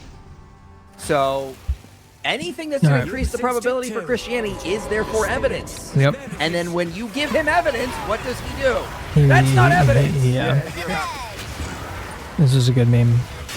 This is a good meme just because he copyright stroked him. So struck him if we could for prove this. that God must necessarily be multi-personal, does that mean that that increases the probability of Christianity being true? Dude, this was crazy when I first heard it. That was crazy. That was like, this makes no sense. That doesn't increase the probability of Christianity. How does it being not true? increase the probability of Christianity being true? Why would it increase the probability of Christianity being true? Because we argue that God is multi-personal, and no other religion does that. If he doesn't know, Bro. he just is like, how would that increase the probability? So a couple of seconds ago, he knew it didn't. Like all of a sudden, now he doesn't know. What is going on? And I asked you, how doesn't that increase the probability? And then you asked me a question, why would it increase the probability? No, bro. Answer my questions. That was like, crazy. And then you go sit here with your hands behind your head. It like, was insane. oh, this is just a walk in the park. Right, you're not providing anything to this conversation. It was insane. I like to hold on to bits and pieces. Because Christianity is the only religion that worships a multi-personal deity. Yes. Okay. It's beautiful. And no other religion worships a multi-personal deity. So if Christianity is the only religion that worships a multi-personal deity, then that increases the probability of Christianity. Why did he have true. to explain this? If you can prove that this... That just doesn't follow. How does it not follow? There's no way, bro. There's no way. I like the reason why you wanted me here tonight is because it had to do with probability, and you know I'm just gonna get this triggered. Yes, absolutely. Oh my gosh! No, that follows directly from the axioms of probability theory and confirmation theory. Yeah. What? I like this setup, Elijah. I'm taking some notes right now. No, it's such a good setup, bro. It's so good. Just because. So, if you were to give an argument for why the Trinity is logically coherent, that's not. We're not talking about the Trinity being logically coherent. We're talking about God being multi-personal. I'm saying that we can prove logically that God's multi-personal. The one God that exists must be multi-personal. Yeah. The way God exists must be multi-personal. I'm not saying it doesn't have to be three persons. It's saying multi-personal, more than one person. Christianity to be true, then. No, it's evidence for increasing the probability for Christianity being true. Ding dong. Christianity, and you Elijah, you're like, yeah, you mean you're going to raise the probability? You agree with that, right? Yes. Okay. Here's something that's going to raise the probability. But that doesn't prove Christianity. Yeah, but like, dude, you always do this crap. Literally flip-flopping. They play the word games, man. They play these word games, pretend they won. Yeah. It doesn't even raise the probability of Christianity. It doesn't even raise the probability of Christianity. Christianity states that God is necessarily three persons, right? That's what he just said. That's something in Christianity. We have an argument that God is necessarily three persons. He has an argument that God is multi-personal. So, at least from like the church father perspective, like, you're not supposed to try to prove the Trinity from pure reason, which is what he's trying to have me do. This is the Trinity is something that we get through revelation. So I'm not going to say from pure reason you can deduce the Father, Son, and Spirit. Yeah. But what we can deduce is that God must be multi-personal. That's what we can. Yeah. That's what was so cool. He's trying to get me to just prove the Trinity from pure reason, and I never said that. I never stated that to be the case. Just a common switch. When you know you can't win an argument, you shift. Terminology. It goes from evidence to proof. It goes from you saying God is multi-personal to no, you have to be three persons exactly. Like, he can't. That's not my argument. He's trying to change the argument. Yeah. Because he just can't be honest for a minute and let you present the argument. Literally, bro. Literally, bro. Necessarily multi. Always flipping it. That's why we call him Flippiana. Flippiana. Personal. Then it doesn't raise up the probability. You're just saying that it doesn't. You're just saying that. Yeah, he's just saying doesn't mean that it's true. If we prove that God necessarily is multi-personal, does that disprove Unitarian? Hold on. Does that disprove Unitarian? Let's say I make up a religion today, and I believe in a multi-personal God. Would your argument raise up the probability of my religion being true? Yeah, you would have more weight to your religion because so then of one God that exists. Let me get this straight then. Your argument would prove just as much that my religion that I make up today is true. Just as much as in what sense? Well, I'm confused. Does he not know how terms work? Also, it's a religion you made up. Prove and raising probability as if they mean the same. You already set the thing. standard for it to be fake and made up. It's not only that. It's just like you can say yes, it actually will raise the probability of both of those theories, because all that's going to end up doing is taking probability from the Unitarian probability space, and now depending on I didn't know any of this when Dan was talking, but it's because I don't have like that. Like a PhD in philosophy. Ideas, so like those two different hypotheses, Liviano's made up one and Elijah's, can absorb that leftover normalized probability space. So like the answer is yes, that there's nothing wrong with what Elijah said. I didn't know any of that space thing. I don't know how that works. That I did point out though is that one of the, and this is Dude, what my chocolate friend milk is Abe, so he pointed good. out when we had did a debate review. He said, "Hey, when he says this religion that I made up, you're adding something. Yeah. Now you're adding something to. It's not just a religion. You're confessing that you made this thing up. Yeah. So it's already right. But either way it goes. That's what I was just gonna say. Yeah. Yeah. Either way it goes, if you believe in a multi-personal deity, then the proof of a multi-personal deity, yeah, that will count as evidence. Yeah, towards that religion, but it's made up, so it doesn't. It doesn't answering his have the same by, probability. like, yeah. steel manning the interpretation of what he's saying. Yeah. You're saying, because basically the way you answered it is like, look, maybe there is somebody out there, instead of just I made this religion up. Maybe there is a religion out there that is multi-personal deity. Let's just say that's the case. Fine, it still will raise the probability of the species of theology that is multi-personal. Yeah. Species of theology that's multi-personal, which is a crazy. I have like never heard of that.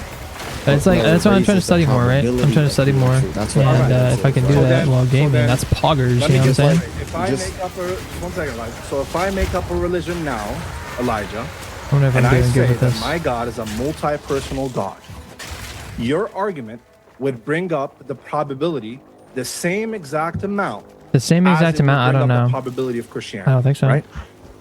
Well, it would raise the probability the same way in which amount, right? The same I don't way know. in which that's what I'm saying. I don't know. God exists, I would have to God doesn't exist, even if it's not your particular God. Ask Stan the fact that you how that believe works, in a God, it raises the probability of your belief being true because you exactly. Elijah, I understand that, Elijah, but can you just answer my question clearly? Understand that's the whole purpose. What's that? If you understand that, what's the confusion? Yeah, then why are you making? Yeah, I caught that. Yeah, if you get it, then we shouldn't be talking don't need about to be, it. yeah. It should be okay. And it makes sense for him to keep talking about it. Answer, technically speaking, than what he asked, because he tried to ask you a gotcha question, which was in the exact same way. Because he's like, does it raise my theology and your theology in the exact same way? And the answer to that might be it depends. Yeah. But you gave him a really good answer to get past that sneaky thing that he tried to do. Yeah, this is just, it's like he's just trying to contribute to the conversation instead of just letting you present the argument. Yeah. Because he's scared of the argument.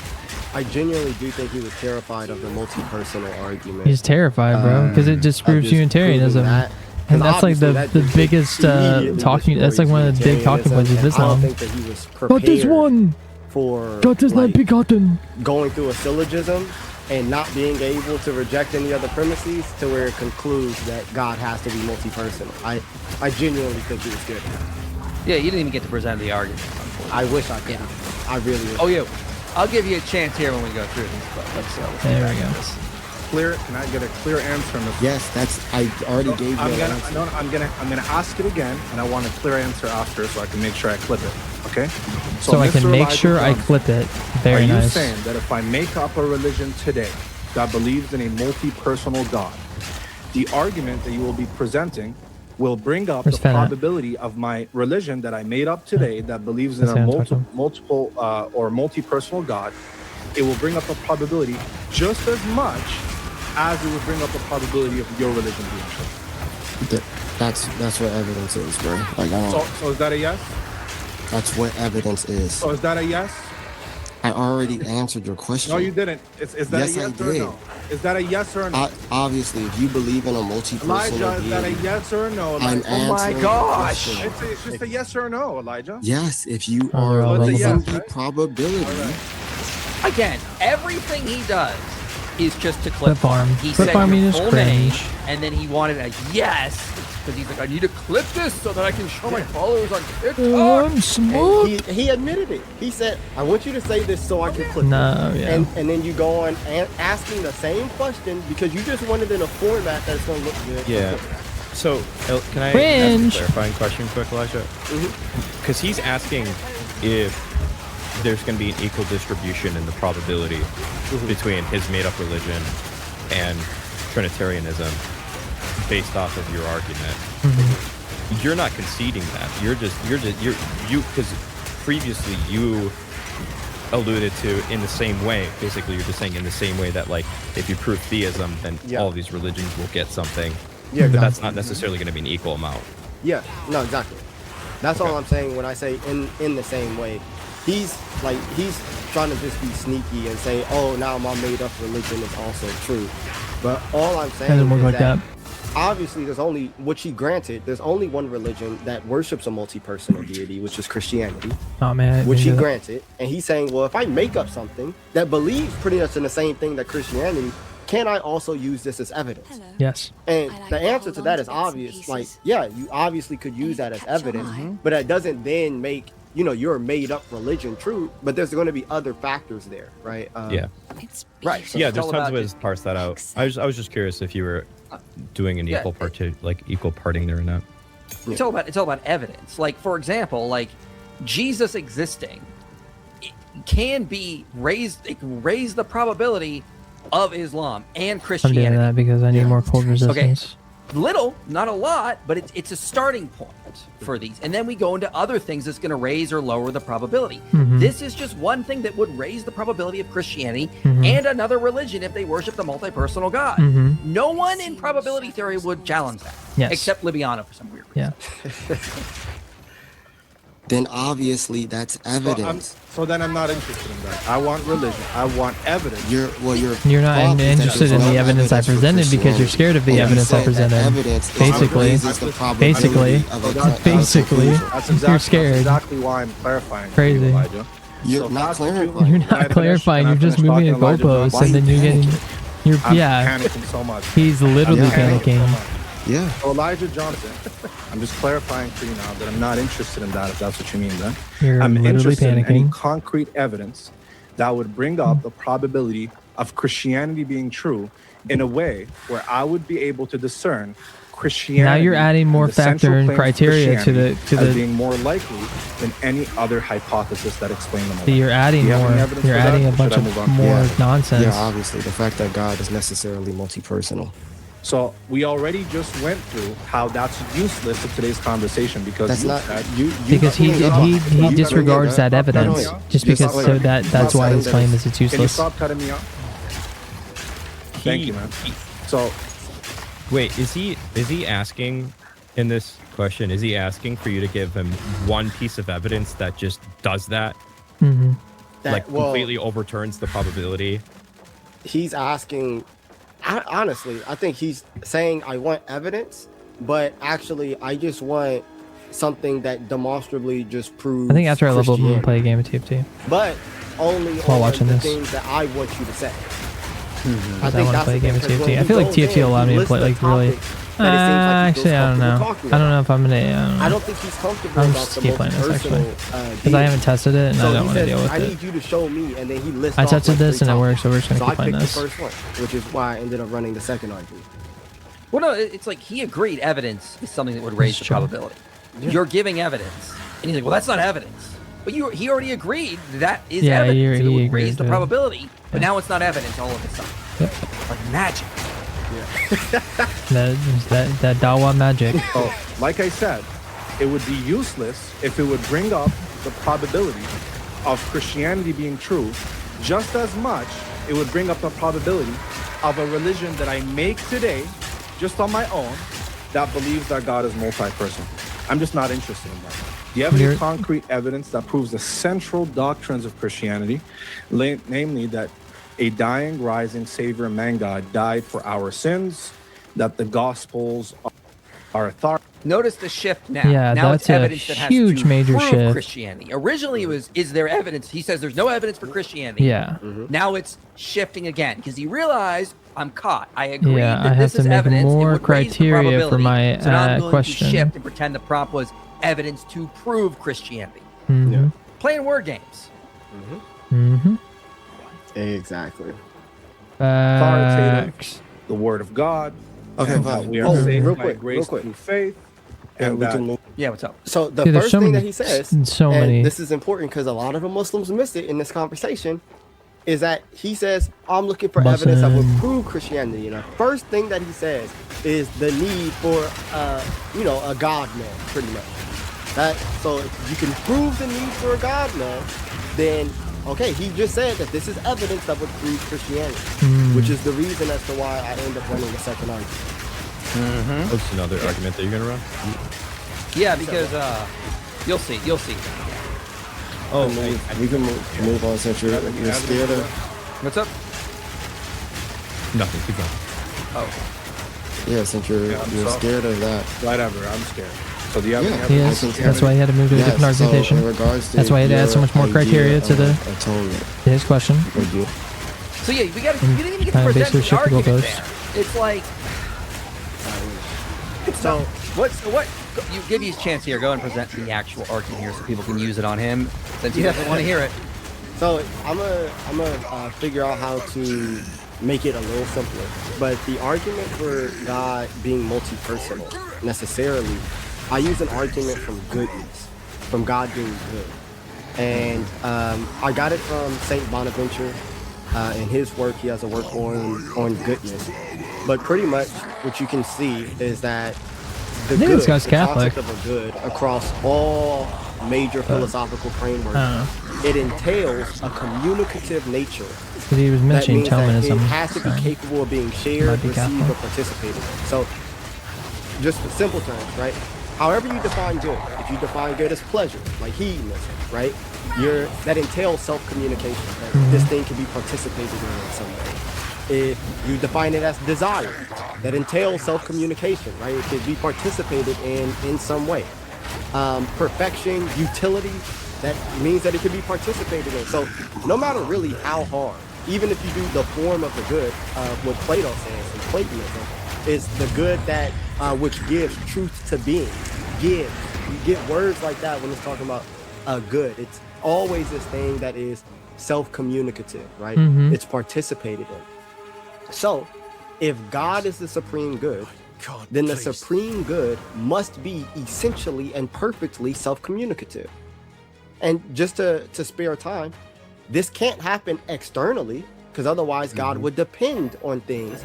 So this must happen internally. And if you're going to preserve divine simplicity, the only way in which you're going to be able to do this without dividing God up into parts is to have a relation between a communicator and the communicated, which is going to be a distinction in person. Yep. Right. So as soon as you concede that God is good, it pretty much runs into this, because the Muslims, they'll sit here and be like, well, God always has the ability to love, right? Or they'll just say that, oh, he depends on creation to love, or depends on creation to be just, but he can't depend on creation to be good. So that was why I wanted to, when I read Saint Bonaventure, I started to look into that. Dan, I see you thinking about it. I'm just trying to think of objections. That's all. But I don't think any of the ones that I can think of would actually apply for Islam. It's very similar to something Dr. Joshua Sijuwati put out called the love argument for the Trinity or reformulation. Very, very similar. Love has to be an intrinsic property of God. Yeah, exactly. And so you can't have, if God is just the basis of all goodness, it'd make more sense for him to be multi-personal. Yeah. Because you would have persons of the one being that love each other, and therefore they actually are the basis of all goodness. Yeah. So that's what just sort of follow. That's just a very simple formulation of it. If you want to, you want a really rigorous, check out Sijuwati's paper, and then you'll need a nap after from all of it. It's very deep stuff. I agree. I think all of those, the goodness, the love. My friend Jordan Travis, he runs justice because, they believe that Allah is all just. Okay, well, to be fair, you need someone to be fair too, right? And he runs it like that. Like God has to be necessarily fair. I think all of these perfections, these moral perfections, or these relational moral perfections, they entail a multi-personal deity. Well, I mean, also it follows that this is another link to that helps raise the probability. If God is the basis of goodness, then he's going to care about creatures that he created. And it would follow that he is going to reveal himself to creatures to lead them to goodness, to himself. So then it just follows that at least one of the religions that we have is most likely to be true, because we would expect a being that is the foundation of goodness to reveal himself. And then it just becomes a question of which of these religions out there is most likely to be true. Christianity. That's good. Okay. I haven't thought about that segue. That's really, really good. I was just thinking of that. Yeah.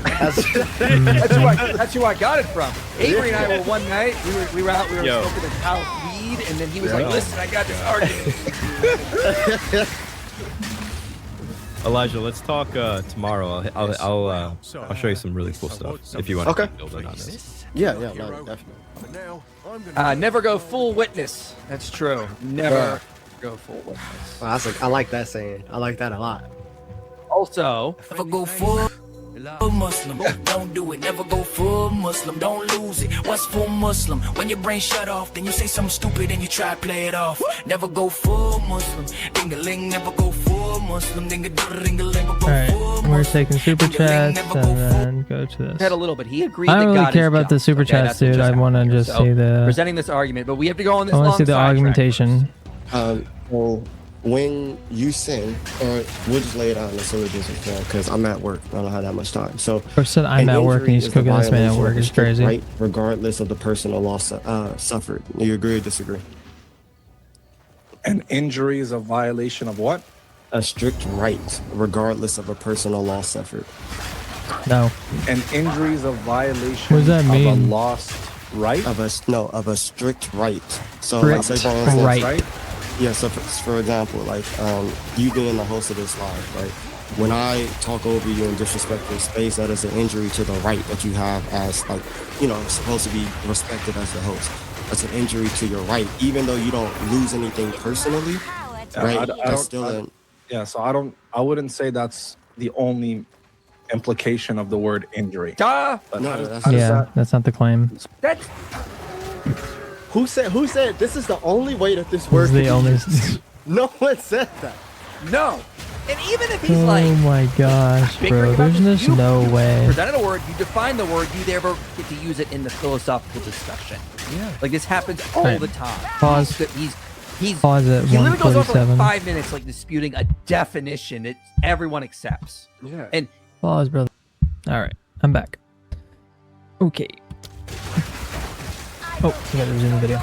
By the way, I just Googled it really fast. Like, Black's Law Dictionary, okay? The violation of another's legal right. Maybe I just turned down my headphones. Injury. Exactly. Like, that's fine. Like, what happened? Oh my gosh. Yeah, they use this in philosophy in general, too, in different spaces, like moral philosophy, social epistemology, all sorts of places. So you guys know, like, Elijah's completely I don't want to be like, this is why I like doing the games. Look, okay, so the windowed mode is goated because I can actually pause the thing. I'm not trying to steal any content from anybody. I'm just making comments while watching this and learning. This is kind of for learning purposes, and I'm gaming while at the same time. Just again, and for clarification, I don't want to like get DMC.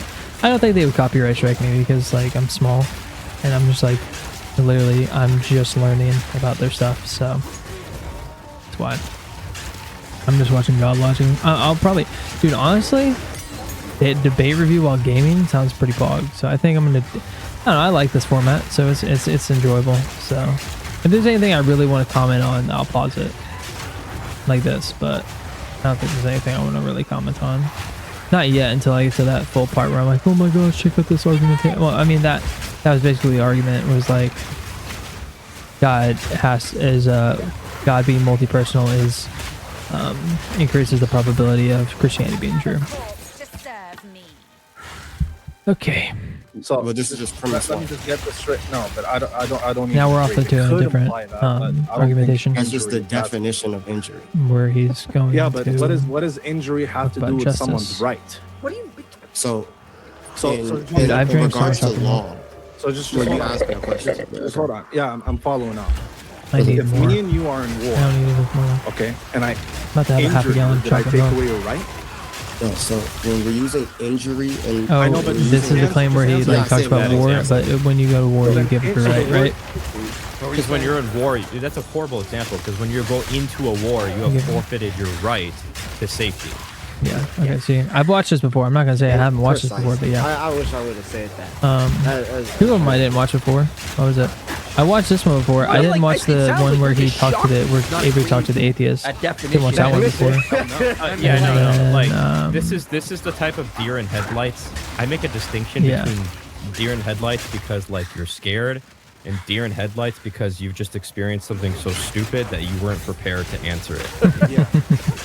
No, genuinely. That's so funny. You go in and you think like, oh, they'll probably say this, they'll probably say that, and then they hit you and you're like, I didn't even think that I would have to defend it. Exactly. A little bit lower. Exactly. They volunteer. I say this to IPL. So I was trying to drink some. They would volunteer. I was trying to drink stupidity. some chalky milk. When I went to Uthman, I didn't expect them to say that all prophets are messiahs. I didn't expect that. I was ready for something Logic. else. I got a better word for this. I call it weaponized stupidity. Wow. Mashallah. Yeah. And then they be like, prove all prophets aren't messiahs. Like, no, hold on. Like, no. Oh man, sometimes I love Dawa. It's so adorable. Yeah. Doesn't give that detailed explanation of what you said. I'm trying to explain to you. So when there's different ways in which a word can be used, obviously. So injury, that's why I disagree. So for example, hold on. Okay, that's ridiculous, Libiano. So what's ridiculous? So for example, the word. Disagree with that. For example, the word right. I'm just thinking, like I don't blame you for not thinking about this. You could have just thrown this in his face and been like, fine, I disagree with how you define the word God. I just define it as the Trinity. There you go. I've collected these over time. Just disagree with that. Argument conceded. Thank you. Money. Right? You can say right like meaning correct. Yeah. You can say right Dude, meaning what the your heck right is hand. that? You can say right in regards It's to a something that is druid owed to meme, I you, think. right? So all of those what things does the word are injury have to do with something? Okay, so in regards to law, when you use the word injury, it's going to refer to the violation of a strict right. I don't agree. What the word means. That's literally what the word means, big dog. Argument for the definition? At this point, just ask this dude, like, gosh. fine, here's this definition that I have. What's the word you want to attach to it? And then let's run the argument with that. Yeah. He wanted an argument for the definition. Me arguing over the definition, brother. My friend Cam, and shout out to Cam, man. He helped me learn first order logic and all of that stuff. My friend Cam, he was like, that's like me saying, hey, my name is Elijah, and Libiano's like, what's the argument for that? Like, what are we talking about here, bro? I couldn't believe, like, I was genuinely lost in like his stupidity. Like, it's like there's no way that you're just a functioning adult behaving like this. There's no way you're a functioning adult behavior like that. That killed me, bro. I was crying. Can you present it? Can you That's show real, a though. definition, a cohesive, exhaustive definition that links the word injury with taking I mean, someone's right? Yes. I mean, you're already flopping, and you're on premise one. I mean, no one's flopping. You have bro, no idea one's what flopping. You're just debating the definition now because you don't like it. What are you talking about? You could look up like what is where do I look up? You can look up. Like again. This took That's me. what my question was like if This you're took gonna me 2 like seconds to find. if right you're gonna here. look up the definition of injury, It's not like what are you? This is ridiculous, man. I guess you both agree to that, and it's not appealing to authority if you both agree to the definition. Next generation, man. Next generation Dawa. I don't know. I've said it. That's what I was trying to make sure like that Dawa's wasn't committed, like the appeal to authority. Beautiful, man. I don't know. So I'm not going to keep playing. It just goes on and on. He pulls up AI to try to help him. Let's just get to the actual argument here. So I jumped ahead a little bit because like this is so ridiculous. Here we go. Come on. Has the strict right to be the ultimate end of every rational creature's moral action. Okay. Right? That's something that's owed to God, right? In other words, only God has the right to be worshipped. Okay, cool. Sin is a creature preferring a finite good over God as its final end. What? Was that a question? That's the third statement that I'm making. Saying that that's what sin is. What's the third statement? Sin is a creature preferring a finite good over God as its final end. I don't agree. What? That's not what sin is? No, not necessarily. No, sin's just disobedience to God. If I sin that I'm worshiping someone other than God? No. You're choosing something that's fine. Yeah. As being the object of all your actions. Yeah. No, I don't agree. So I just want you to clarify when you say that's a pretty simple definition to encompass of sin. You could use that. You could use Kierkegaard's definition. You could use Tim Keller's definition. It's all kind of the same thing. Yeah. I like. I disagree. Yeah, what's your argument for that? Huh? Yeah. What's your argument? If he had like the patience to actually have a conversation, this is exactly what happens in the garden. Instead of contemplating the goodness of God, Adam and Eve turn their gaze to finite things. She looks at the tree and says, this looks good for food, and it might make me wise, and it might do this. She takes her gaze off of God, which leads her to her disobedient act. That you've chosen something finite over the infinite good. Right? I gotta skip that. I gotta find all those parts where I need to.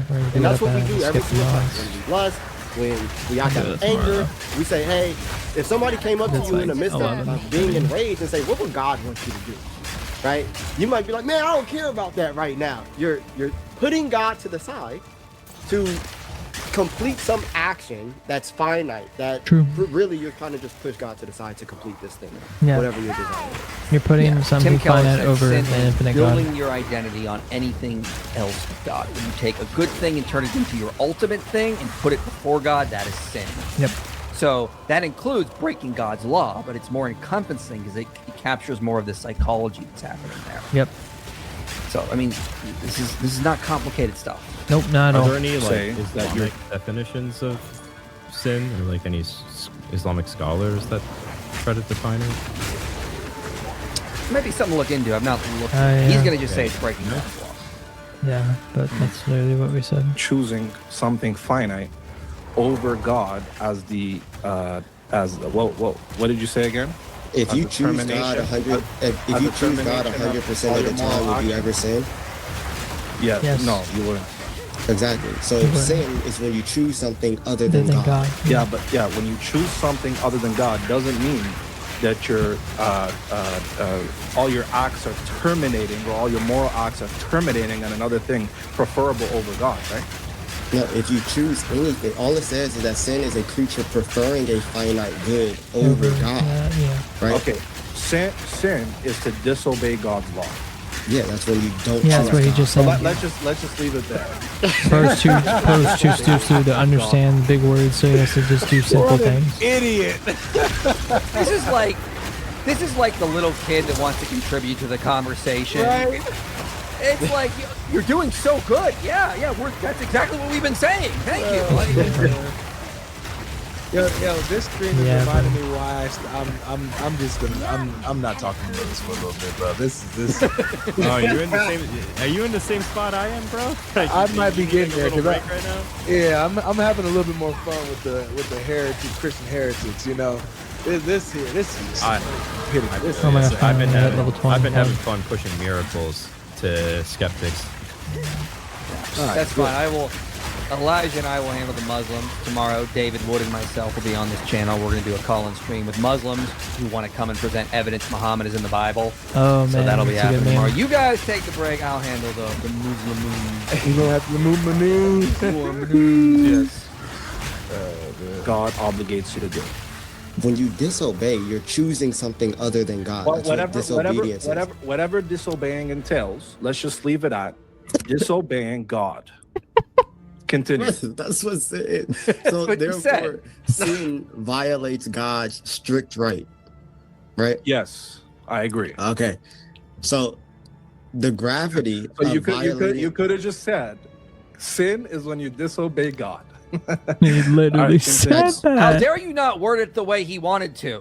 Dare you precisify your language in me? I'm gonna do this one. This is like a toxic girlfriend.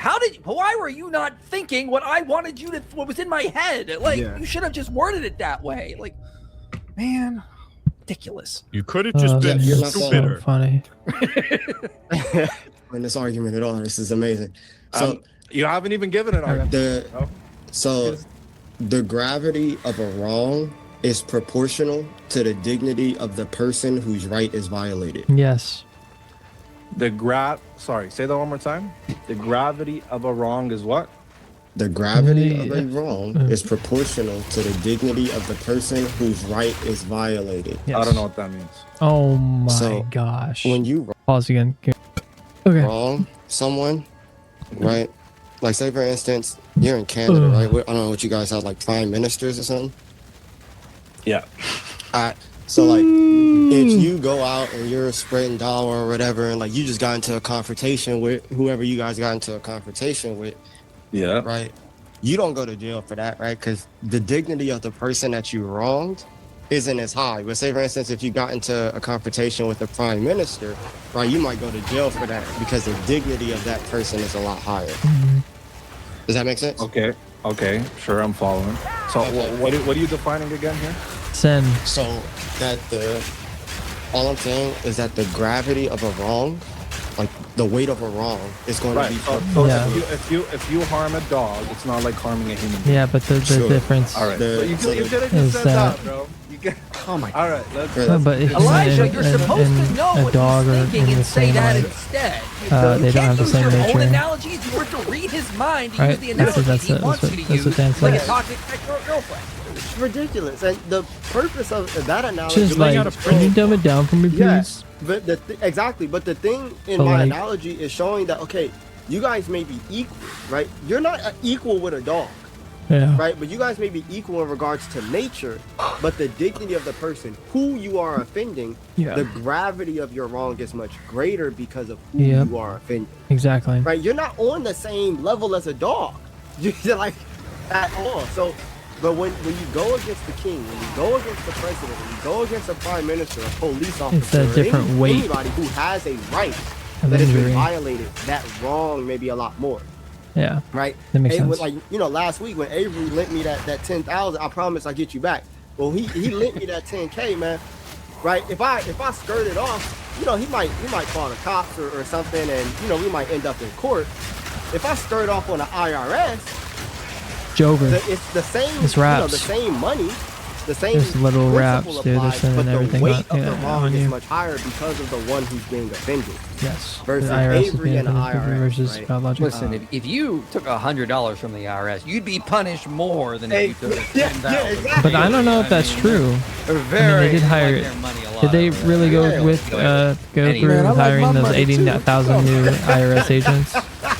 Or did Trump fire them all? I thought Trump had fired all the people at the IRS. I would steal $10,000 I have no idea what I'm talking before I about. stole $100 from the IRS. Not saying I would do either. I'm just saying if I had to pick, I would feel a lot safer. Avery, now you know where that 10K went. Exactly. Now I gotta go check my savings real quick. Man.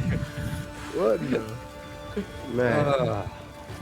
So here's coming up to a nice moment here. So the gravity of a wrong is going to be proportionate to the dignity of the person whose right is violated. Sure. God's dignity is infinite.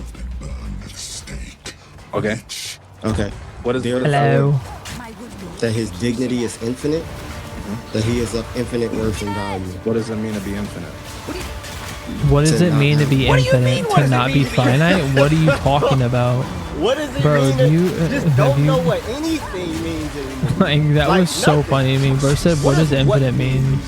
Like, bro, dang, non-finite, He's hoping without limit. Like, on a word and be like, you use the words that you don't understand. What are you talking about? I'm using words that I understand. I'm surprised that you get stuck on the infinite. You don't tell me the meaning of the word is. Man, this dude. Dude, look at his face. He knows exactly what he's doing. I would hope so. I would hope so. Because I would hate to think There's no shot that he he's doesn't watching know. Toy Story. There's no shot he doesn't know what he's talking Infinity about. and Beyond, and he's sitting there like, what is He's just probably just trying to figure out like why or what path or what like setup he's trying to get on a letter him. to the creators. What's your argument for Buzz's Infinity and Beyond? Can you give the argument for that? What's the argument for that, Buzz? For Infinity and Beyond? All of this is a stall tactic. He doesn't know where the argument is going. He knows that everything you're saying so far is logically following, and so he's that's scary. a lot. And that's scary if you're saying stuff time. as a Christian that's so logically coherent and follows. It's tough to see, man, because this is why a lot of these conversations last longer than they should. Yeah. You know. Yeah. This could have been like 10 minutes. Yeah. But he's like debating over legal definitions. He's debating over what the word infinite means. I mean, like, it's just a waste of time.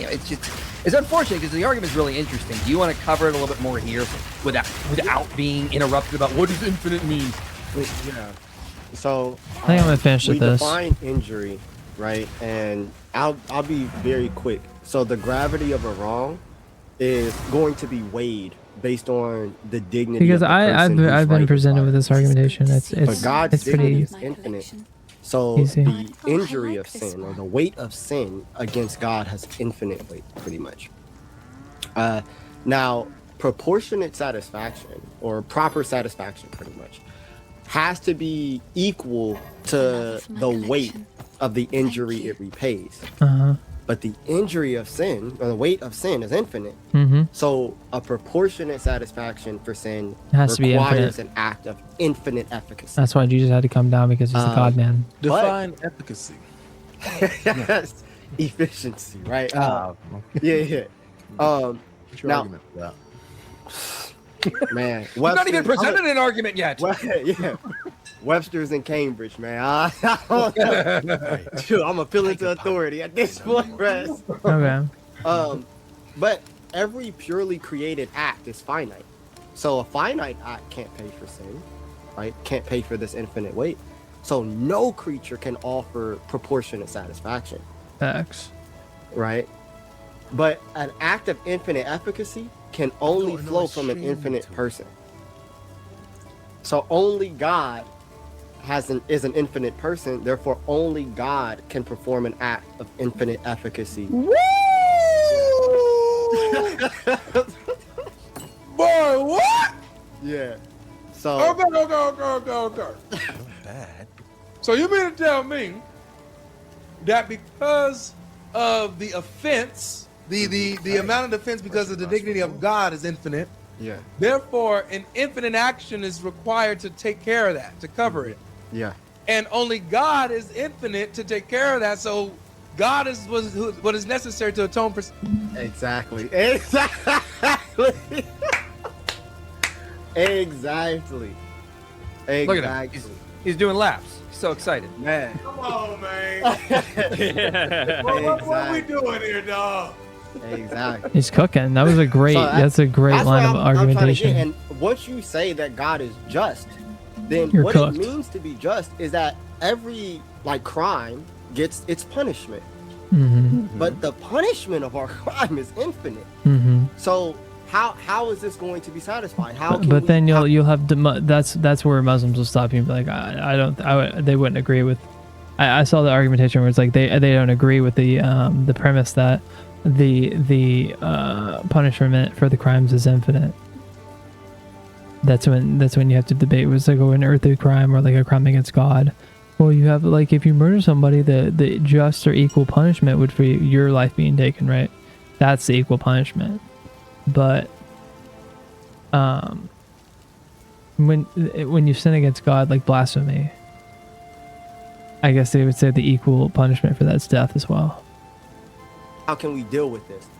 And the only way that is going to be possible. But how does that action of sin against God get rectified spiritually, right? Because earthly it can be like, oh yeah, you die, like you get killed, like you murder someone, you get murdered. Okay, that's an earthly justification for your actions. But spiritually, how do you get rectified to God through that? Does you getting murdered, your death pay for that sin? And how would it, if it's against it, like he said, the argument of who you're sinning against, who you're wronging, the dignity of that person that you're wronging, being infinite.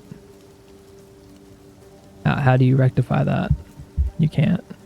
It's through the incarnation.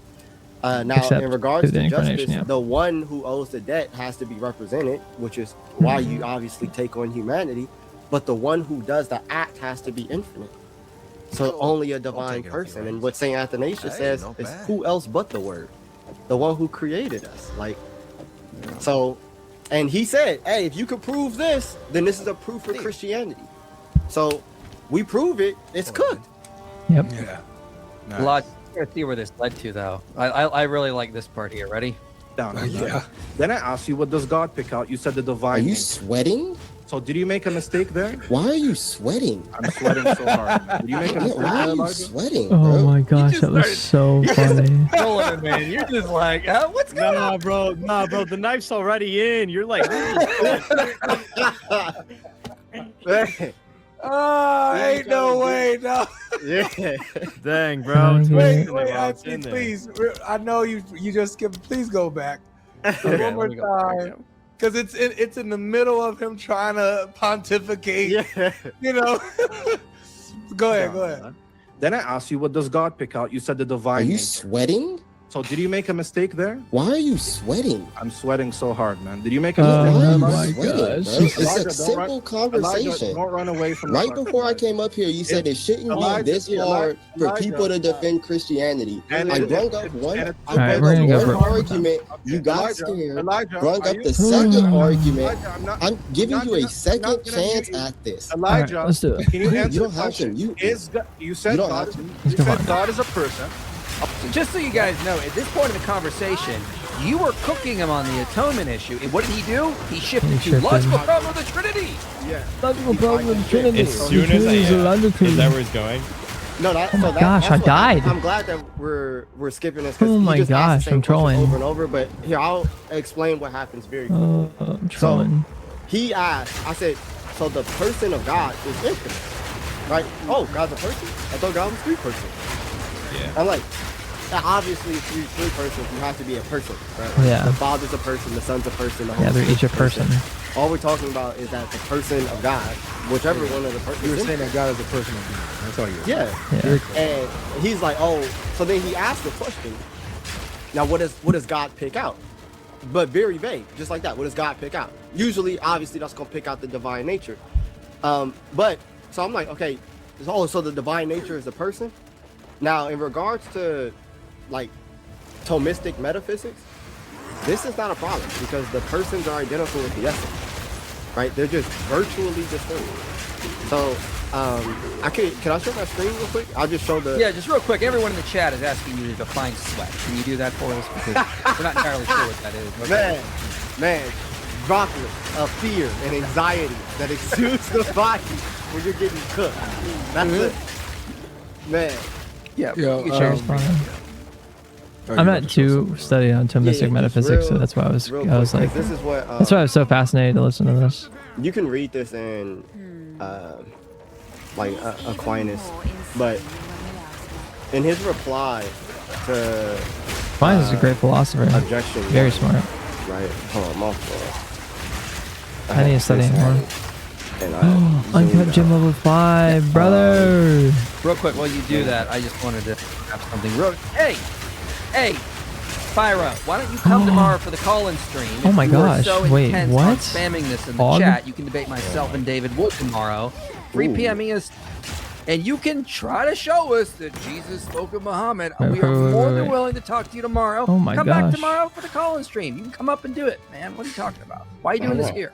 Pain offering, bone storm, bone this is in cage. his reply. So this word person is said in respect to itself, not of another. For in as much it signifies a relation, not as such, but by way of substance, which is a hypostasis. In that sense, Augustine says that it signifies the essence, in as much as God's essence is the same as hypostasis, because in God, what he is and whereby he is are the same. I have a skeletal arsonist, right? So, in like Thomistic metaphysics, or according to Saint Augustine, because God is a multi-personal deity, passive skill tree, is not like different, and he's divinely simple and all these things. Yes, I do have a skeletal. The persons are not arsonist. different from the essence. You don't have like the essence of God over here and the persons over here. They're not different. They would only be virtually distinct. So buggers.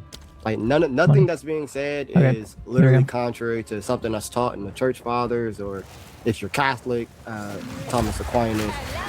Nothing is taught to the contrary. Yeah, and you started covering this with him. Like you started like trying to explain this to him, and he didn't seem to even understand that. Yeah. Let me go to that here in a minute. Where is that? Can I say something here as you're going there? I just want everybody to pay attention that this is how you have to handle the Dawa kittens. One, and like notice with Elijah's. Wait, are you sweating? Like, no, are you actually sweating? That type of energy was genuine. It wasn't like some conjured up, made up, I gotta be this. No, it was genuine, because the guy was genuinely sweating. He's pointing it out. Facts. And he's making fun of him while doing that. But you have to have this sort of attitude and buck behind you when dealing with these guys, because that's what they understand. Yeah. Even though Elijah's destroying him intellectually, also showcase it as well. With guys like that, you gotta do that. And I think, I mean, not to glaze, but I think Avery does a fantastic job at this. And I think one of the things to point out is the way in which he does it. When you're in this bout, you never want them to get you out of character. So don't get to yelling, don't get to screaming. Don't go overly emotional, crazy. Dominate a conversation by pointing out little things like that, right? Keeping a calm demeanor, because then you're the one that's reserved. You still got the spirit. He starts cussing at me. He starts calling me B word, all of that. I said, wow, got you cussing? Yeah, is that a problem with you? He's losing, right? And you keep your composure and you're still able to dog walk him. I think definitely watch like Avery in his debates and how with his charisma. And it's like being able to just like jab. It's like very, very small, tiny jabs, but they're not like overly offensive, and it's just like based. They can feel Are you it sweating? Cooked, but it don't. That's so good. Overly disrespectful to where you yelling at them and cussing them out and everything like that. And so it's very important. Very good way to debate. Because they're not going to be honest with you. Yeah, they're not going to be honest. Oh yeah, and that's something I'm learning because like I've been debating atheists for years, and they're not like this. Like they're much more intellectually honest. Yeah, that's when you debate them, it's more like bare knuckle boxing. It's exactly. Like that's what I noticed. That's what I've heard. When you're debating Muslims, you have to be like anything they can. Completely different than you would debate atheists. Very different. I thought you did a fantastic job in your debate. Which is like. Thank you. No, I thought your facial. Dude, I pee when he debated Strauss. Dude, that was so difficult. I try to.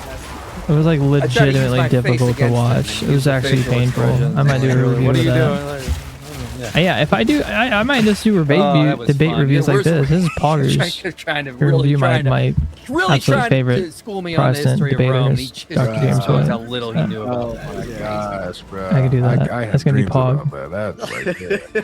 Yeah, good meme. Cuz didn't know Rome was in Italy, y'all. Dude, the same guy who didn't know it. Yeah, that's crazy. What Rome got to do with that? Like, ain't no way you didn't know Rome was in Italy. That's crazy. It's wild. What Rome got to do with that? So we're still on the. You'll like this. You'll like this logic. Elijah started pressing him on terms that he didn't know. Here we go. Beautiful. So the divine nature is a person. No, because the then you were wrong. Because the persons are virtually distinct from the essence. So the things that you say about the persons are going to be different from the things that you say about the essence, but that doesn't mean that they are not identical. That doesn't really. If you knew what you, it actually does answer your question. If you knew what you were talking, if you knew what you were talking about, you would move on. So here's the question. Again, because them being virtual, the essence being virtually identical doesn't answer anything. Yeah, it does. Did you say the divine nature? Did you say the divine nature is a person? What's virtually identical? Did you say the divine nature is a person? What is virtually identical? Did you say the divine nature is a person? Stop running. The divine nature is a person. Divine nature is a person. No, those words never came out of my mouth. What is virtually identical? Did you say the divine nature is a person? I just answered that. You just answered the question, and they're keep asking it because he knows he doesn't know what virtually identical is. Yeah. Oh, man. I'm gonna work in the morning. I'm doing this. Who cares? He wished he was crashing out. It's content. He's making some find content. a way, man. Yeah. He's trying to find a way, but it's just nothing's working. I saved the best part for last, where he just admits defeat and doesn't realize it. But let's get to some super chats here real fast. No. Troll right here. Good. No, we're not doing super chats. Good job, guys. Thank you. I think we've got someone paying us jizya here. Guy Logic uses second grade logic, asking what's the. Here we go. Okay, so you need somebody infinite to atone for somebody infinite.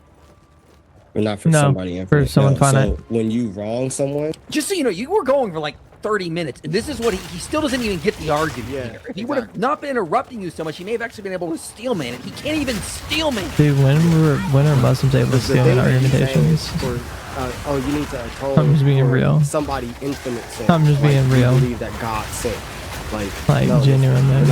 It's not an infinite. Every debate I've seen, they just don't. They just pretend. They either pretend not to know or just don't know anything, and then fake like acting like they know everything. To offer something of infinite efficacy, pretty much. Cocky. Like, that's what it is. Not God who sinned, and no, it's not that at all.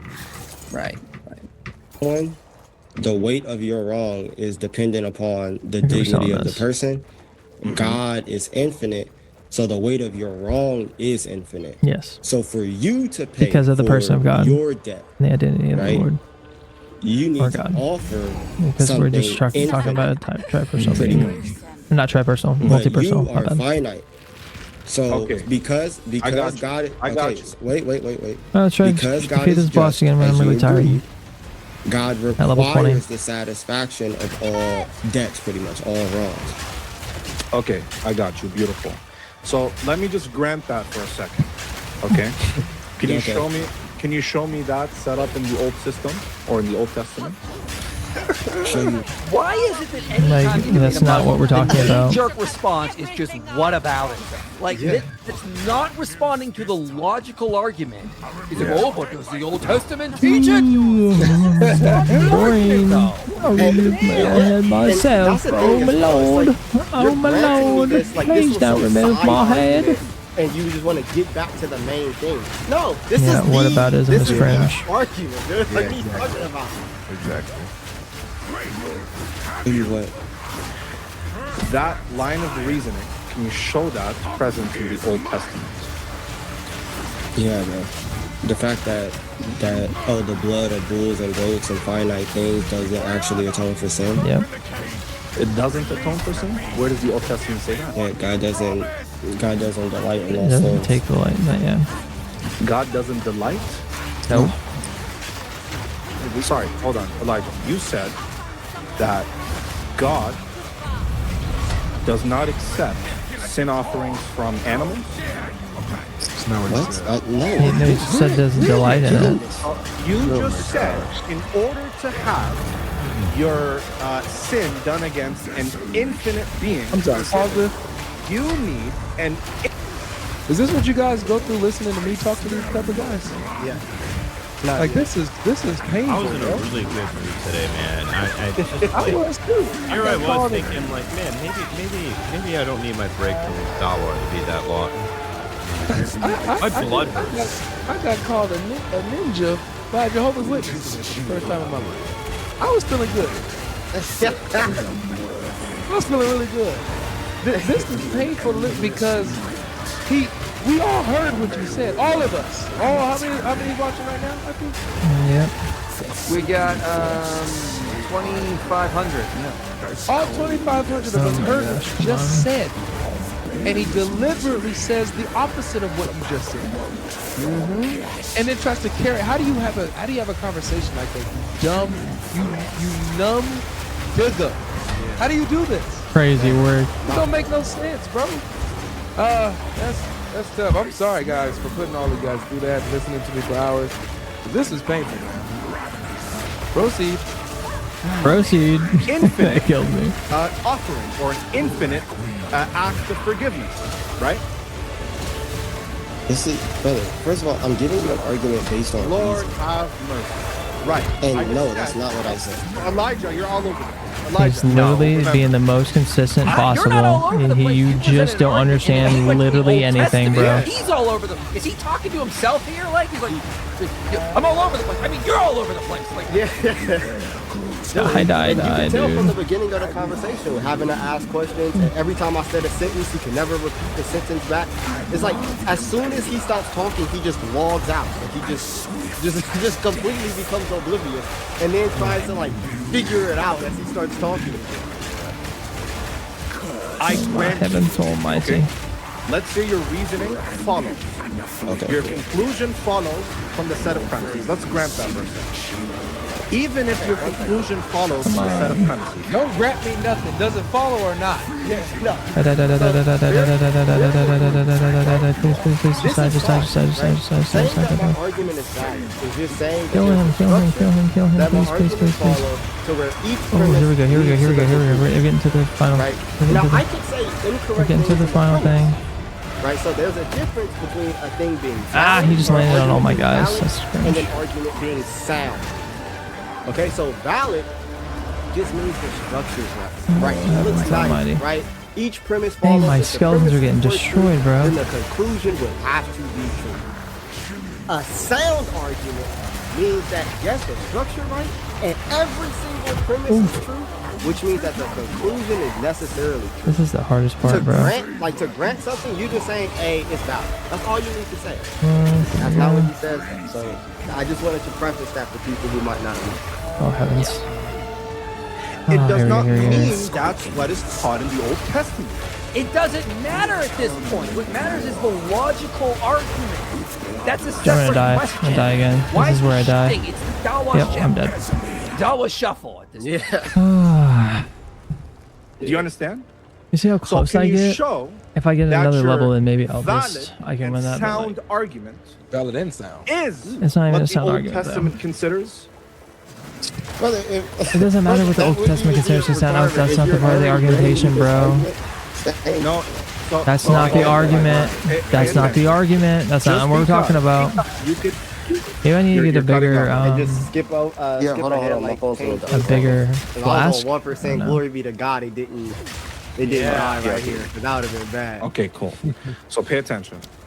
Just because Let me see if I'm someone's offering that. granting that your argument is valid and sound, Nope, you it just doesn't mean valid and sound. You just said his argument's true. You're cooked. If you're granting that it's sound, you're saying that it's true, which means that Christianity is true and you're cooked. No, no, appreciate you, gang. That's why. That's He's granting it. Game over. Like, why would you grant that? Like, valid and sound. Valid and sound, man. It's over. What are we doing here? Yeah. I'm streaming now. Go ahead and end this. Yeah. Run me Wait, my that's clip.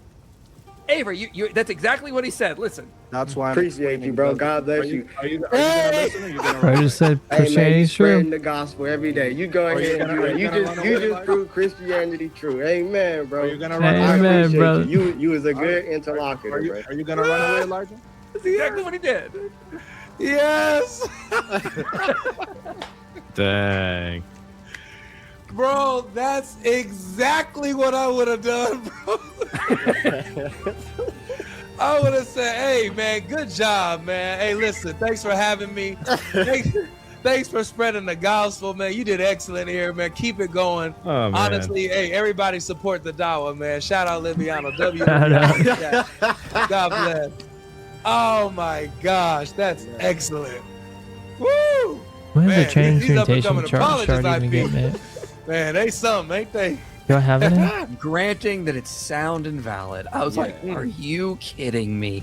And then, but why is he granting it? He's like, because I need to know if the Old Testament teaches it. Yeah. You said it corresponds to reality. If it's valid and sound, keyword sound, game over. It corresponds to reality. It's true. Orb of transmutation. Wow.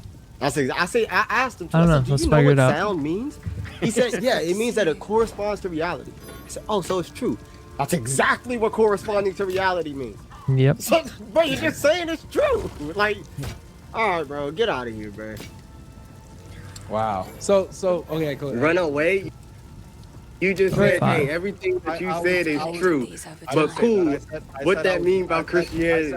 Like, what are you talking about? Okay, let's try that again. Maybe we can get some orb. Maybe we can get an orb thing. I don't know what that is though. I said I was granting it for argument's sake, Elijah. It's first of all, it's just amazing. You just took over his stream. Yeah, Like, for the argument's he's, sake, like, is stuttering, you trying just to say agreed to the something. entire You're just argument. You running. conceded, brother. You're done. over. You can't say his argument sounded valid because you're cooked. I said. Elijah, and you cut me off in the middle of explaining. So are you gonna run away or are you gonna You said that argument is valid and Are you sound. are you Do you know what that means? are you gonna let me finish? Are you You gonna know what engage? valid and sound Hey, means? brother, if you don't want to engage, you could leave. It's okay. You want to engage? Yeah, do you know what valid I don't and need to sound engage means? anymore Yeah. if you agree that my You want- argument is you want- valid and sound. I'll tell you what dummy. it means. Just tell me. Are you gonna engage? Yeah, what does it mean? Okay. It means that I'm granting you that it logically follows and that it's sound. It corresponds to reality. I'm gonna. Okay. That's exactly what corresponding to reality means. Exactly. So you're saying that the argument is true. He said your argument is true. What else are we here for? Literally. Exactly. It's over. Literally. You just granted that my argument is true. You acknowledge my argument is true. It's a wrap. That's dumb. Christianity is true. I didn't even have to just give my evidence. We just proved it. You conceded Where's that? that Christianity is true. Wow. That's good, man. That might be better than Jesus is Yahweh and a lesser sin. That might be better than that. That might be better than that. That now I don't know if it's on par with who says Italy is in Rome. I don't know if it beats that. That's up there. Yeah. But man, that's good. That was good. Oh, it was, man. Can I finish? So if the argument is true, then Christianity is true. Can I finish without you cutting me You just said that Christianity is true. Are you gonna let me finish without you cutting me off? Appreciate you, bro. Go ahead. Are you gonna run away alone? Say what you need to say. Go ahead. You gonna run away? Say what you need to say. Go All ahead. right. So mute up. Say with your chest. So funny, Even if I bro. were to grant you that an argument is valid and follows, let's grant that for argument's sake. There you go. It doesn't mean that the Old Testament has that reasoning in mind. Notice the Dawa shuffle. Let's just pretend I granted you that it's valid. Bro. We're not sound. 100%. Just a pretend, like the Dawa shuffle, man. The Dawa shuffle. There it is. Amazing. Wow. Because it could be the case that the Old Testament doesn't correspond to reality. Is that right, Elijah? You have me muted, but go ahead. Elijah, could it be the case that the Old Testament doesn't correspond to reality? Not if the premises are true, bro. Christianity is true. No, the premises don't include that the Old Testament is valid or not. Yes, it does, because the Old Testament is part of our The canon. Old So Testament doesn't include, or the argument doesn't include whether the Old Testament is valid yes, or it not. does. So now let me ask you, Elijah, could it be the case, is it possible that the Old Testament Doesn't correspond with reality? No. Sure, so you just want me to show you this in the Old Testament? Okay, beautiful. So do you agree? Notice that what he does. The Old Testament. He asks about logical possibility, right? Like whether or not I a mean- thing is possible. So logical possibility just has to do with whether or not that there's a contradiction. Now, if I say if Christianity is true, necessarily the Old Testament. Okay. Under Christianity, it's the obviously inspired word of God of the Old Testament and the New Testament. Yeah, it So would be true. Christianity is true. Both of those are true automatically, necessarily. Right. Like it's done. Like I don't need to sit here and do none of it. Right. This is all just like obviously whataboutism. Yeah. It's nothing to do with your argument. Your argument is valid and sound. He can't refute it. Mhm. So he's just going, well, what does the Old Testament teach it? Like, He won't even let you show you. He won't even let you show him where it teaches this. Yeah, and that's how he ends up kicking me off because I'm like, please, like, I could show you. We could go to Isaiah. We could go to the Psalms. Like, I could show you that the blood of bulls, like, God don't delight in these things. He's tired of your offerings. He's tired of your incense. They ain't doing nothing for you, bro. Like, I could show you those things. Like, but even if you couldn't, the New Testament completes the theology of the Bible. It points out in like Colossians 2, these were a shadow of things to come. Yeah, they're a shadow of things to come, yeah. So, I mean, like, it doesn't matter. It's just because God can come and say, hey, I have this system set up, and then come in and explain the system. By the way, this was the meaning of the system. It was pointing to Jesus. Like, yep. And they're so lost. It's so, like, because as a Christian, you would never even think about engaging with Muslims in that manner. Like, oh, show me that, God is all whatever, specifically from Surah Al-Baqarah. Like, you have to stay here. You can't use anything else. You have to stay here to prove this thing. But it's like, okay, if it's shown anywhere else, then like, why would I need to stay specifically here? And I can't, and even God is so good in his inspired word, I still can show you. That's the beauty, because he knew that there was going to be fools like you asking to see this elsewhere. And we could show you. I can totally see why he struck you there. He didn't want this up anywhere, man. He didn't want anyone seeing this other than his Dawa fans, and so that's why he did it.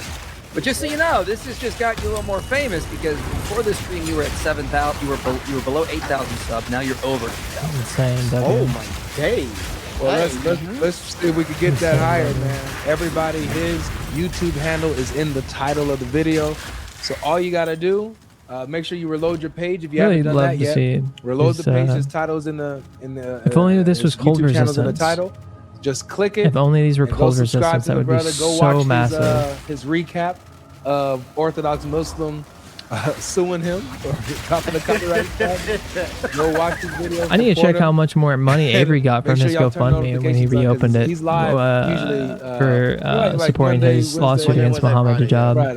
Because Muhammad Hijab is suing him, so he had to get a lawyer. Everybody subscribe to a lot. And then Muhammad Hijab cried about, oh my gosh, oh my gosh. No, it's not. I appreciate you guys just having me on, what is it called? Giving a platform so we could just sit here and look at the debacle Arabic name. Whatever. This is what we the Arabic name for like want to promote up and coming apologists, so that eventually we get put out of business. Basically crashed I want out so much competition from Christian apologists that there's just not enough to go around that we have to Muslim boys didn't give him money. IP can never retire, man. Avery has a bunch of money. You can never. You like Braun, man. Never, bro. Thank you. Dawa's ultimate move, the red herring to the counter accusation of red herring to avoid the discussion with a knowledgeable opponent. True. Yeah. 3-4 view is annoying. Yep. In defense of Christianity, no more.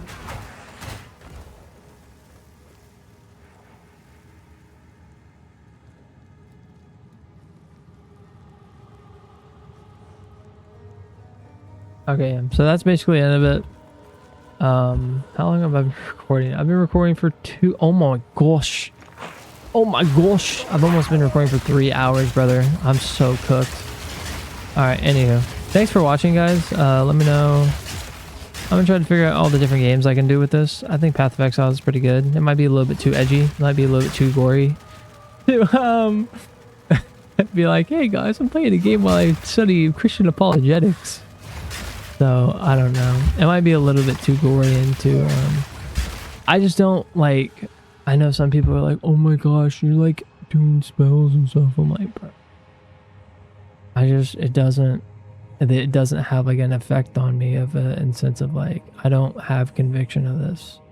So if you do, I apologize. I don't mean to, like, cause any conviction with anybody, but I'm just playing video games. I'm just pressing the mouse and clicking my keyboard because it's cool. That's basically it. I don't put any in-depth things into the actions into the video games I do. I just play video games because it's cool in the sense of I'm like not really a witch, guys. I'm not really having like necromancy and any of that stuff. That's all pagan nonsense.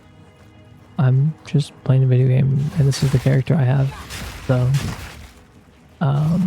you know, if that's a bad thing that I'm doing, and you believe that, I'm sorry. I don't mean to offend you or, you know, be rude to you at all. Just wanted to make that clarification. Thank you so much for watching. If you do watch, it's I mean, it's a 2 hour and 40-minute video. Thank you so much. I'm gonna see what other games I can be playing and having like me up here, as well as the video. I might make the video bigger next time, but anywho, thank you so much for watching. God bless, and have a great morning or night or day, or yeah, great morning, night, or day. That sounds about right. Yeah, have a good one. Later.